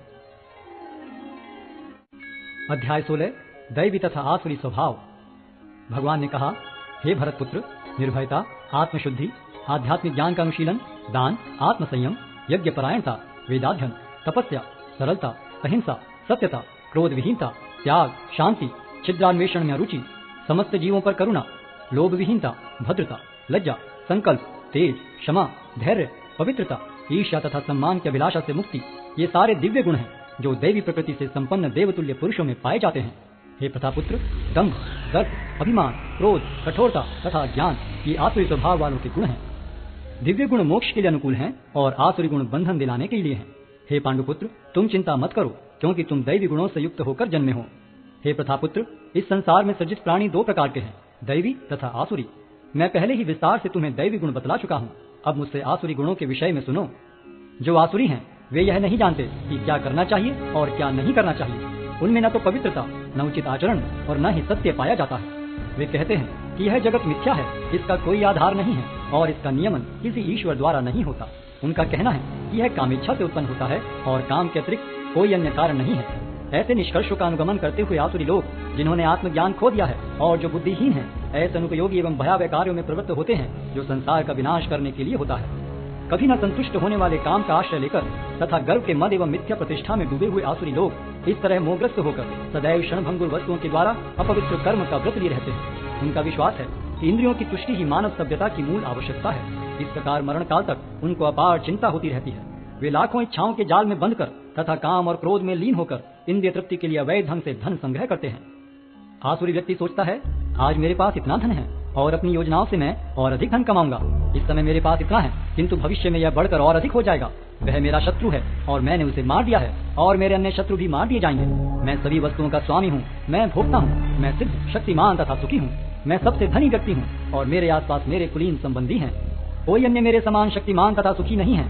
मैं यज्ञ करूंगा, दान दूंगा और इस तरह आनंद मनाऊंगा। इस प्रकार ऐसे व्यक्ति अज्ञानवश मोहग्रस्त होते रहते हैं। इस प्रकार अनेक चिंताओं से उद्विग्न होकर तथा मोहजाल में बंधकर वे इंद्रिय भोग में अत्यधिक आसक्त हो जाते हैं और नरक में गिरते हैं। अपने को श्रेष्ठ मानने वाले तथा सदैव घमंड करने वाले, संपत्ति तथा मिथ्या प्रतिष्ठा से मोहग्रस्त लोग किसी विधि विधान का पालन न करते हुए कभी कभी नाम मात्र के लिए बड़े ही गर्व के साथ यज्ञ करते हैं। मिथ्या अहंकार, बल, दर्प, काम तथा क्रोध से मोहित होकर आसुरी व्यक्ति अपने शरीर में तथा अन्यों के शरीर में स्थित भगवान से ईर्ष्या और वास्तविक धर्म की निंदा करने लगते हैं। जो लोग ईर्ष्यालु तथा क्रूर हैं और नराधम हैं, उन्हें मैं निरंतर विभिन्न आसुरी योनियों में भव सागर में डालता रहता हूँ। हे कुंती पुत्र, ऐसे व्यक्ति आसुरी योनि में बारंबार जन्म ग्रहण करते हुए कभी भी मुझ तक पहुंच नहीं पाते। वे धीरे धीरे अत्यंत अधम गति को प्राप्त होते हैं। इस नरक के 3 द्वार हैं, काम, क्रोध तथा लोभ। प्रत्येक बुद्धिमान व्यक्ति को चाहिए कि इन्हें त्याग दे, क्योंकि इनसे आत्मा का पतन होता है। हे कुंती पुत्र, जो व्यक्ति इन तीनों नरक द्वारों से बच पाता है, वह आत्म साक्षात्कार के लिए कल्याणकारी कार्य करता है और इस प्रकार क्रमशः परम गति को प्राप्त होता है। जो शास्त्रों के आदेशों की अवहेलना करता है और मनमाने ढंग से कार्य करता है, उसे न तो सिद्धि, न सुख, न ही परम गति की प्राप्ति हो पाती है। अतएव मनुष्य को यह जानना चाहिए कि शास्त्रों के विधान के अनुसार क्या कर्तव्य है और क्या अकर्तव्य है। उसे ऐसे विधि विधानों को जानकर कर्म करना चाहिए जिससे वह क्रमशः ऊपर उठ सके। अध्याय 17 श्रद्धा के विभाग। अर्जुन ने कहा, हे कृष्ण, जो लोग शास्त्र के नियमों का पालन न करके अपनी कल्पना के अनुसार पूजा करते हैं, उनकी स्थिति कौन सी है? वे सतोगुणी हैं, रजोगुणी हैं या तमोगुणी? भगवान ने कहा, देहधारी जीव द्वारा अर्जित गुणों के अनुसार उसकी श्रद्धा 3 प्रकार की हो सकती है, सतोगुणी, रजोगुणी अथवा तमोगुणी। अब इसके विषय में मुझसे सुनो। हे भरतपुत्र, विभिन्न गुणों के अंतर्गत अपने अपने अस्तित्व के अनुसार मनुष्य एक विशेष प्रकार की श्रद्धा विकसित करता है। अपने द्वारा अर्जित गुणों के अनुसार ही जीव को विशेष श्रद्धा से युक्त कहा जाता है। सतोगुणी व्यक्ति देवताओं को पूजते हैं, रजोगुणी यक्षों व राक्षसों की पूजा करते हैं और तमोगुणी व्यक्ति भूत प्रेतों को पूजते हैं। जो लोग दंभ तथा अहंकार से विभूत होकर शास्त्र विरुद्ध कठोर तपस्या और व्रत करते हैं, जो काम तथा आसक्ति द्वारा प्रेरित होते हैं, जो मूर्ख हैं तथा जो शरीर के भौतिक तत्वों को तथा शरीर के भीतर स्थित परमात्मा को कष्ट पहुंचाते हैं, वे असुर कहे जाते हैं। यहाँ तक कि प्रत्येक व्यक्ति जो भोजन पसंद करता है, वह भी प्रकृति के गुणों के अनुसार 3 प्रकार का होता है। यही बात यज्ञ, तपस्या तथा दान के लिए भी सत्य है। अब उनके भेदों के विषय में सुनो। जो भोजन सात्विक व्यक्तियों को प्रिय होता है, वह आयु बढ़ाने वाला, जीवन को शुद्ध करने वाला तथा बल, स्वास्थ्य, सुख तथा तृप्ति प्रदान करने वाला होता है। अत्यधिक तिक्त, खट्टे, नमकीन, गरम, चटपटे, शुष्क तथा जलन उत्पन्न करने वाले भोजन रजोगुणी व्यक्तियों को प्रिय होते हैं। ऐसे भोजन दुख, शोक तथा रोग उत्पन्न करने वाले हैं। खाने से 3 घंटे पूर्व पकाया गया, स्वादहीन, वियोजित एवं सड़ा, झूठा तथा अस्पृश्य वस्तुओं से युक्त भोजन उन लोगों को प्रिय होता है जो तामसी होते हैं। यज्ञों में वही यज्ञ सात्विक होता है जो शास्त्र के निर्देश अनुसार कर्तव्य समझकर उन लोगों के द्वारा किया जाता है जो फल की इच्छा नहीं करते। लेकिन हे भरतश्रेष्ठ, जो यज्ञ किसी भौतिक लाभ के लिए या गर्ववश किया जाता है, उसे तुम राजसी जानो। जो यज्ञ शास्त्र के निर्देशों की अवहेलना करके, प्रसाद वितरण किए बिना, वैदिक मंत्रों का उच्चारण किए बिना, पुरोहितों को दक्षिणा दिए बिना तथा श्रद्धा के बिना संपन्न किया जाता है, वह तामसी माना जाता है। परमेश्वर, ब्राह्मणों, गुरु, माता पिता जैसे गुरुजनों की पूजा करना तथा पवित्रता, सरलता, ब्रह्मचर्य और अहिंसा ही शारीरिक तपस्या है। सच्चे, भाने वाले, हितकर तथा अन्यों को शुद्ध न करने वाले वाक्य बोलना और वैदिक साहित्य का नियमित पारायण करना, यही वाणी की तपस्या है। तथा संतोष, सरलता, गंभीरता, आत्मसंयम एवं जीवन की शुद्धि, ये मन की तपस्याएं हैं। भौतिक लाभ की इच्छा न करने वाले तथा केवल परमेश्वर में प्रवृत्त मनुष्य द्वारा दिव्य श्रद्धा से संपन्न यह 3 प्रकार की तपस्या सात्विक तपस्या कहलाती है। जो तपस्या दंभ पूर्वक तथा सम्मान, सत्कार एवं पूजा कराने के लिए संपन्न की जाती है, वह राजसी कहलाती है। यह न तो स्थायी होती है, न शाश्वत। मूर्तावश आत्मपीड़न के लिए या अन्यों को विनष्ट करने या हानि पहुंचाने के लिए जो तपस्या की जाती है, वह तामसी कहलाती है। जो दान कर्तव्य समझकर किसी प्रत्युपकार की आशा के बिना समुचित काल तथा स्थान में और योग्य व्यक्ति को दिया जाता है, वह सात्विक माना जाता है। किंतु जो दान प्रत्युपकार की भावना से या कर्म फल की इच्छा से या अनिच्छा पूर्वक किया जाता है, वह रजोगुणी कहलाता है। तथा जो दान किसी अपवित्र स्थान में, अनुचित समय में, किसी अयोग्य व्यक्ति को या बिना समुचित ध्यान तथा आदर से दिया जाता है, वह तामसी कहलाता है। सृष्टि के आदि काल से ओम तत्सत, ये 3 शब्द पर ब्रह्म को सूचित करने के लिए प्रयुक्त किए जाते रहे हैं। ये तीनों सांकेतिक अभिव्यक्तियां ब्राह्मणों द्वारा वैदिक मंत्रों का उच्चारण करते समय तथा ब्रह्म को संतुष्ट करने के लिए यज्ञों के समय प्रयुक्त होती थीं। अतएव योगी जन ब्रह्म की प्राप्ति के लिए शास्त्रीय विधि के अनुसार यज्ञ, दान तथा तप की समस्त क्रियाओं का शुभारंभ सदैव ओम से करते हैं। मनुष्य को चाहिए कि कर्म फल की इच्छा किए बिना विविध प्रकार के यज्ञ, तप तथा दान को तत् शब्द कहकर संपन्न करे। ऐसी दिव्य क्रियाओं का उद्देश्य भव बंधन से मुक्त होना है। परम सत्य भक्ति में यज्ञ का लक्ष्य है और उसे सत शब्द से अभिहित किया जाता है। हे प्रथापुत्र, ऐसे यज्ञ का संपन्न करता भी सत कहलाता है। जिस प्रकार यज्ञ, तप तथा दान के सारे कर्म भी जो परम पुरुष को प्रसन्न करने के लिए संपन्न किए जाते हैं, सत हैं। हे पार्थ, श्रद्धा के बिना यज्ञ, दान या तप के रूप में जो भी किया जाता है, वह नश्वर है, वह असत कहलाता है और इस जन्म तथा अगले जन्म दोनों में ही व्यर्थ जाता है। अध्याय 18 उपसंहार, संन्यास की सिद्धि। अर्जुन ने कहा, हे महाबाहु, मैं त्याग का उद्देश्य जानने का इच्छुक हूँ। और हे केशनिशूदन, हे ऋषिकेश, मैं त्यागमय जीवन का भी उद्देश्य जानना चाहता हूँ। भगवान ने कहा, भौतिक इच्छा पर आधारित कर्मों के परित्याग को विद्वान लोग संन्यास कहते हैं और समस्त कर्मों के फल त्याग को बुद्धिमान लोग त्याग कहते हैं। कुछ विद्वान घोषित करते हैं कि समस्त प्रकार के सकाम कर्मों को दोषपूर्ण समझकर त्याग देना चाहिए, किंतु अन्य विद्वान मानते हैं कि यज्ञ, दान तथा तपस्या के कर्मों को कभी नहीं त्यागना चाहिए। हे भरत श्रेष्ठ, अब त्याग के विषय में मेरा निर्णय सुनो। हे नरशार्दूल, शास्त्रों में त्याग 3 तरह का बताया गया है। यज्ञ, दान तथा तपस्या के कर्मों का कभी परित्याग नहीं करना चाहिए, उन्हें अवश्य संपन्न करना चाहिए। निस्संदेह यज्ञ, दान तथा तपस्या महात्माओं को भी शुद्ध बनाते हैं। इन सारे कार्यों को किसी प्रकार की आसक्ति या फल की आशा के बिना संपन्न करना चाहिए। हे प्रथापुत्र, इन्हें कर्तव्य मानकर संपन्न किया जाना चाहिए, यही मेरा अंतिम मत है। निर्दिष्ट कर्तव्यों को कभी नहीं त्यागना चाहिए। यदि कोई मोहवश अपने नियत कर्मों का परित्याग कर देता है तो ऐसे त्याग को तामसी कहा जाता है। जो व्यक्ति नियत कर्मों को कष्टप्रद समझकर या शारीरिक क्लेश के भय से त्याग देता है, उसके लिए कहा जाता है कि उसने यह त्याग रजोगुण में किया है। ऐसा करने से कभी त्याग का उच्च फल प्राप्त नहीं होता। हे अर्जुन, जब मनुष्य नियत कर्तव्य को करणीय मानकर करता है और समस्त भौतिक संगति तथा फल की आसक्ति को त्याग देता है तो उसका त्याग सात्विक कहलाता है। सतोगुण में स्थित बुद्धिमान त्यागी, जो न तो अशुभ कर्म से घृणा करता है न शुभ कर्म से लिप्त होता है, वह कर्म के विषय में कोई संशय नहीं रखता। निसंदेह किसी भी देहधारी प्राणी के लिए समस्त कर्मों का परित्याग कर पाना संभव है, लेकिन जो कर्म फल का परित्याग करता है वह वास्तव में त्यागी कहलाता है। जो त्यागी नहीं है उसके लिए इच्छित, अनिच्छित तथा मिश्रित ये 3 प्रकार के कर्म फल मृत्यु के बाद मिलते हैं, लेकिन जो सन्यासी है उन्हें ऐसे फल का सुख दुख नहीं भोगना पड़ता। हे महाबाहु अर्जुन, वेदांत के अनुसार समस्त कर्म की पूर्ति के लिए 5 कारण हैं। अब तुम इन्हें मुझसे सुनो। कर्म का स्थान शरीर, कर्ता, विभिन्न इंद्रियां, अनेक प्रकार की चेष्टाएं तथा परमात्मा, ये 5 कर्म के कारण हैं। मनुष्य अपने शरीर, मन या वाणी से जो भी उचित या अनुचित कर्म करता है वह इन 5 कारणों के फलस्वरूप होता है। अतएव जो इन 5 कारणों को न मानकर अपने आप को ही एकमात्र कर्ता मानता है वह निश्चय ही बहुत बुद्धिमान नहीं होता और वस्तुओं को सही रूप में नहीं देख सकता।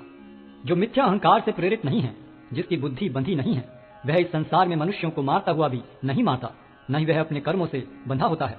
ज्ञान, ज्ञेय तथा ज्ञाता ये तीनों कर्म को प्रेरणा देने वाले कारण हैं। इंद्रियां, कर्म तथा कर्ता ये 3 कर्म के संघटक हैं। प्रकृति के 3 गुणों के अनुसार ही ज्ञान, कर्म तथा कर्ता के 3 भेद हैं। अब तुम मुझसे इन्हें सुनो। जिस ज्ञान से अनंत रूपों में विभक्त सारे जीवों में एक ही अविभक्त आध्यात्मिक प्रकृति देखी जाती है उसे ही तुम सात्विक जानो। जिस ज्ञान से कोई मनुष्य विभिन्न शरीरों में भिन्न भिन्न प्रकार का जीव देखता है उसे तुम राजसी जानो। और वह ज्ञान जिससे मनुष्य किसी एक प्रकार के कार्य को जो अति तुच्छ है सब कुछ मानकर सत्य को जाने बिना उसमें लिप्त रहता है, तामसी कहा जाता है। जो कर्म नियमित है और जो आसक्ति, राग या द्वेष से रहित कर्मफल की चाह के बिना किया जाता है वह सात्विक कहलाता है। लेकिन जो कार्य अपनी इच्छा पूर्ति के निमित्त प्रयास पूर्वक एवं मिथ्या अहंकार के भाव से किया जाता है वह रजोगुणी कहा जाता है। जो कर्म मोहवश शास्त्रीय आदेशों की अवहेलना करके तथा भावी बंधन की परवाह किए बिना या हिंसा अथवा अन्यों को दुख पहुंचाने के लिए किया जाता है वह तामसी कहलाता है। जो व्यक्ति भौतिक गुणों के संसर्ग के बिना अहंकार रहित संकल्प तथा उत्साहपूर्वक अपना कर्म करता है और सफलता अथवा सफलता में अविचलित रहता है वह सात्विक कर्ता कहलाता है। जो कर्ता कर्म तथा कर्म फल के प्रति आसक्त होकर फलों का भोग करना चाहता है तथा जो लोभी, सदैव ईर्ष्यालु, अपवित्र और सुख दुख से विचलित होने वाला है वह राजसी कहा जाता है।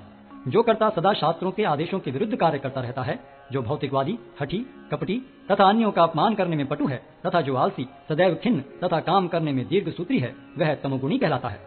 हे धनंजय, अब मैं प्रकृति के 3 गुणों के अनुसार तुम्हें विभिन्न प्रकार की बुद्धि तथा धृति के विषय में विस्तार से बताऊंगा, तुम इसे सुनो। हे प्रथापुत्र, वह बुद्धि सतोगुणी है जिसके द्वारा मनुष्य यह जानता है कि क्या करणीय है और क्या नहीं है, किससे डरना चाहिए और किससे नहीं, क्या बांधने वाला है और क्या मुक्ति देने वाला है। हे प्रथापुत्र, जो बुद्धि धर्म तथा अधर्म, करणीय तथा अकरणीय कर्म में भेद नहीं कर पाती वह राजसी है। जो बुद्धि मोह तथा अहंकार के वशीभूत होकर अधर्म को धर्म और धर्म को अधर्म मानती है और सदैव विपरीत दिशा में प्रयत्न करती है, हे पार्थ, वह तामसी है। हे प्रथापुत्र, जो अटूट है, जिसे योगाभ्यास द्वारा अचल रहकर धारण किया जाता है और जो इस प्रकार मन, प्राण तथा इंद्रियों के कार्यकलापों को वश में रखती है वह धृति सात्विक है। लेकिन हे अर्जुन, जिस धृति से मनुष्य धर्म, अर्थ तथा काम के फलों में लिप्त बना रहता है वह राजसी है। हे पार्थ, जो धृति स्वप्न, भय, शोक, विषाद तथा मोह के परे नहीं जाती, ऐसी दुर्बुद्धिपूर्ण धृति तामसी है। हे भरतश्रेष्ठ, अब मुझसे 3 प्रकार के सुखों के विषय में सुनो जिनके द्वारा बद्ध जीव भोग करता है और जिसके द्वारा कभी कभी दुखों का अंत हो जाता है। जो प्रारंभ में विष जैसा लगता है लेकिन अंत में अमृत के समान है और जो मनुष्य में आत्म साक्षात्कार जगाता है वह सात्विक सुख कहलाता है। जो सुख इंद्रियों द्वारा उनके विषयों के संसर्ग से प्राप्त होता है और जो प्रारंभ में अमृत तुल्य तथा अंत में विष तुल्य लगता है वह रजोगुणी कहलाता है। तथा जो सुख आत्म साक्षात्कार के प्रति अंधा है, जो प्रारंभ से लेकर अंत तक मोहकारक है और जो निद्रा, आलस्य तथा मोह से उत्पन्न होता है वह तामसी कहलाता है। इस लोक में, स्वर्ग लोकों में या देवताओं के मध्य में कोई भी ऐसा व्यक्ति विद्यमान नहीं है जो प्रकृति के 3 गुणों से मुक्त हो। हे परंतप, ब्राह्मणों, क्षत्रियों, वैश्यों तथा शूद्रों में प्रकृति के गुणों के अनुसार उनके स्वभाव द्वारा उत्पन्न गुणों के द्वारा भेद किया जाता है। शांति प्रियता, आत्मसंयम, तपस्या, पवित्रता, सहिष्णुता, सत्यनिष्ठा, ज्ञान, विज्ञान तथा धार्मिकता, ये सारे स्वाभाविक गुण हैं जिनके द्वारा ब्राह्मण कर्म करते हैं। वीरता, शक्ति, संकल्प, दक्षता, युद्ध में धैर्य, उदारता तथा नेतृत्व, ये क्षत्रियों के स्वाभाविक गुण हैं। कृषि करना, गोरक्षा तथा व्यापार वैश्यों के स्वाभाविक कर्म हैं और शूद्रों का कर्म श्रम तथा अन्यों की सेवा करना है। अपने अपने कर्म के गुणों का पालन करते हुए प्रत्येक व्यक्ति सिद्ध हो सकता है। अब तुम मुझसे सुनो कि यह किस प्रकार किया जा सकता है। जो सभी प्राणियों का उद्गम है और सर्वव्यापी है, उस भगवान की उपासना करके मनुष्य अपना कर्म करते हुए पूर्णता प्राप्त कर सकता है। अपने वृत्ति पर कार्य को करना, चाहे वह कितना ही त्रुटिपूर्ण ढंग से क्यों न किया जाए, अन्य किसी के कार्य को स्वीकार करने और अच्छी प्रकार करने की अपेक्षा अधिक श्रेष्ठ है। अपने स्वभाव के अनुसार निर्दिष्ट कर्म कभी भी पाप से प्रभावित नहीं होते। प्रत्येक उद्योग किसी न किसी दोष से आवृत होता है, जिस प्रकार अग्नि धुएं से आवृत रहती है। अतएव हे कुंती पुत्र, मनुष्य को चाहिए कि स्वभाव से उत्पन्न कर्म को, भले ही वह दोषपूर्ण क्यों न हो, कभी त्यागे नहीं। जो आत्म संयमी तथा अनासक्त है एवं जो समस्त भौतिक भोगों की परवाह नहीं करता, वह संन्यास के अभ्यास द्वारा कर्म फल से मुक्ति की सर्वोच्च सिद्ध अवस्था प्राप्त कर सकता है। हे कुंती पुत्र, जिस तरह इस सिद्धि को प्राप्त हुआ व्यक्ति परम सिद्धावस्था अर्थात ब्रह्म को सर्वोच्च ज्ञान की अवस्था है प्राप्त करता है, उसका मैं संक्षेप में तुमसे वर्णन करूंगा, उसे तुम जानो। अपनी बुद्धि से शुद्ध होकर तथा धैर्यपूर्वक मन को वश में करते हुए इंद्रिय तृप्ति के विषयों का त्याग कर राग तथा द्वेष से मुक्त होकर जो व्यक्ति एकांत स्थान में वास करता है, जो थोड़ा खाता है, जो अपने शरीर, मन तथा वाणी को वश में रखता है, जो सदैव समाधि में रहता है तथा पूर्णतया विरक्त, मिथ्या अहंकार, मिथ्या शक्ति, मिथ्या गर्व, काम, क्रोध तथा भौतिक वस्तुओं के संग्रह से मुक्त है, जो मिथ्या स्वामित्व की भावना से रहित तथा शांत है, वह निश्चय ही आत्म साक्षात्कार के पद को प्राप्त होता है। इस प्रकार जो दिव्य पद पर स्थित है, वह तुरंत परब्रह्म का अनुभव करता है और पूर्णतया प्रसन्न हो जाता है। वह न तो कभी शोक करता है, न किसी वस्तु की कामना करता है। वह प्रत्येक जीव पर संभाव रखता है। उस अवस्था में वह मेरी शुद्ध भक्ति को प्राप्त करता है। केवल भक्ति से मुझ भगवान को यथारूप में जाना जा सकता है। जब मनुष्य ऐसी भक्ति से मेरे पूर्ण भावनामृत में होता है, तो वह वैकुंठ जगत में प्रवेश कर सकता है। मेरा शुद्ध भक्त मेरे संरक्षण में समस्त प्रकार के कार्यों में संलग्न रहकर भी मेरी कृपा से नित्य तथा विनाशी धाम को प्राप्त होता है। सारे कार्यों के लिए मुझ पर निर्भर रहो और मेरे संरक्षण में सदा कर्म करो। ऐसी भक्ति में मेरे प्रति पूर्णतया सचेत रहो। यदि तुम मुझसे भावना भावित होगे, तो मेरी कृपा से तुम बद्ध जीवन के सारे अवरोधों को लांघ जाओगे। लेकिन यदि तुम मिथ्या अहंकारवश ऐसी चेतना में कर्म नहीं करोगे और मेरी बात नहीं सुनोगे, तो तुम विनष्ट हो जाओगे। यदि तुम मेरे निर्देशानुसार कर्म नहीं करते और युद्ध में प्रवृत्त नहीं होते हो, तो तुम कुमार्ग पर जाओगे। तुम्हें अपने स्वभाववश युद्ध में लगना होगा। इस समय तुम मोहवश मेरे निर्देशानुसार कर्म करने से मना कर रहे हो, लेकिन हे कुंती पुत्र, तुम अपने ही स्वभाव से उत्पन्न कर्म द्वारा बाध्य होकर वही सब करोगे। हे अर्जुन, परमेश्वर प्रत्येक जीव के हृदय में स्थित है और भौतिक शक्ति से निर्मित यंत्र में सवार की भांति बैठे समस्त जीवों को अपनी माया से घुमा रहे हैं। हे भारत, सब प्रकार से उसी की शरण में जाओ। उसकी कृपा से तुम परम शांति को तथा परम नित्य धाम को प्राप्त करोगे। इस प्रकार मैंने तुम्हें गुह्यतर ज्ञान बतला दिया। इस पर पूरी तरह से मनन करो और तब जो चाहो सो करो। क्योंकि तुम मेरे अत्यंत प्रिय मित्र हो, अतः मैं तुम्हें अपना परम आदेश, जो सर्वाधिक गुह्य ज्ञान है, बता रहा हूँ। इसे अपने हित के लिए सुनो। सदैव मेरा चिंतन करो, मेरे भक्त बनो, मेरी पूजा करो और मुझे नमस्कार करो। इस प्रकार तुम निश्चित रूप से मेरे पास आओगे। मैं तुम्हें वचन देता हूँ, क्योंकि तुम मेरे परम प्रिय मित्र हो। समस्त प्रकार के धर्मों का परित्याग करो और मेरी शरण में आओ। मैं समस्त पापों से तुम्हारा उद्धार कर दूंगा। डरो मत। यह गुह्य ज्ञान उनको कभी भी न बताया जाए जो न तो संयमी है, न एकनिष्ठ, न भक्ति में रत है, न ही उसे जो मुझसे द्वेष करता है। जो व्यक्ति भक्तों को यह परम रहस्य बताता है, वह शुद्ध भक्ति को प्राप्त करेगा और अंत में वह मेरे पास वापस आएगा। इस संसार में उसकी अपेक्षा कोई अन्य सेवक न तो मुझे अधिक प्रिय है और न कभी होगा। और मैं घोषित करता हूँ कि जो हमारे इस पवित्र संवाद का अध्ययन करता है, वह अपनी बुद्धि से मेरी पूजा करता है, और जो श्रद्धा समेत तथा द्वेष रहित होकर इसे सुनता है, वह सारे पापों से मुक्त हो जाता है और उन शुभ लोकों को प्राप्त होता है जहाँ पुण्य आत्माएं निवास करती हैं। हे प्रथापुत्र, हे धनंजय, क्या तुमने इसे एकाग्र चित्त होकर सुना और क्या अब तुम्हारा ज्ञान तथा मोह दूर हो गया है? अर्जुन ने कहा, हे कृष्ण, हे अच्युत, अब मेरा मोह दूर हो गया। आपके अनुग्रह से मुझे मेरी स्मरण शक्ति वापस मिल गई। अब मैं संशय रहित तथा दृढ़ हूँ और आपके आदेशानुसार कर्म करने के लिए उद्यत हूँ। संजय ने कहा, इस प्रकार मैंने कृष्ण तथा अर्जुन इन दोनों महापुरुषों की वार्ता सुनी और यह संदेश इतना अद्भुत है कि मेरे शरीर में रोमांच हो रहा है। व्यास की कृपा से मैंने ये परम गुह्य बातें साक्षात योगेश्वर कृष्ण के मुख से अर्जुन के प्रति कही जाती हुई सुनी। हे राजन, जब मैं कृष्ण तथा अर्जुन के मध्य हुई इस आश्चर्यजनक तथा पवित्र वार्ता का बारंबार स्मरण करता हूँ, तो प्रतिक्षण आह्लाद से गदगद हो उठता हूँ। हे राजन, भगवान कृष्ण के अद्भुत रूप का स्मरण करते ही मैं अधिकाधिक आश्चर्यचकित होता हूँ और पुनः पुनः हर्षित होता हूँ। जहाँ योगेश्वर कृष्ण है, और जहाँ परम धनुर्धर अर्जुन है वहीं ऐश्वर्य, विजय, अलौकिक शक्ति तथा नीति भी निश्चित रूप से रहती है, ऐसा मेरा मत है। हरे कृष्ण कृष्ण कृष्ण हरे हरे, हरे राम राम राम हरे हरे, हरे कृष्ण कृष्ण कृष्ण हरे हरे, हरे राम राम राम हरे हरे।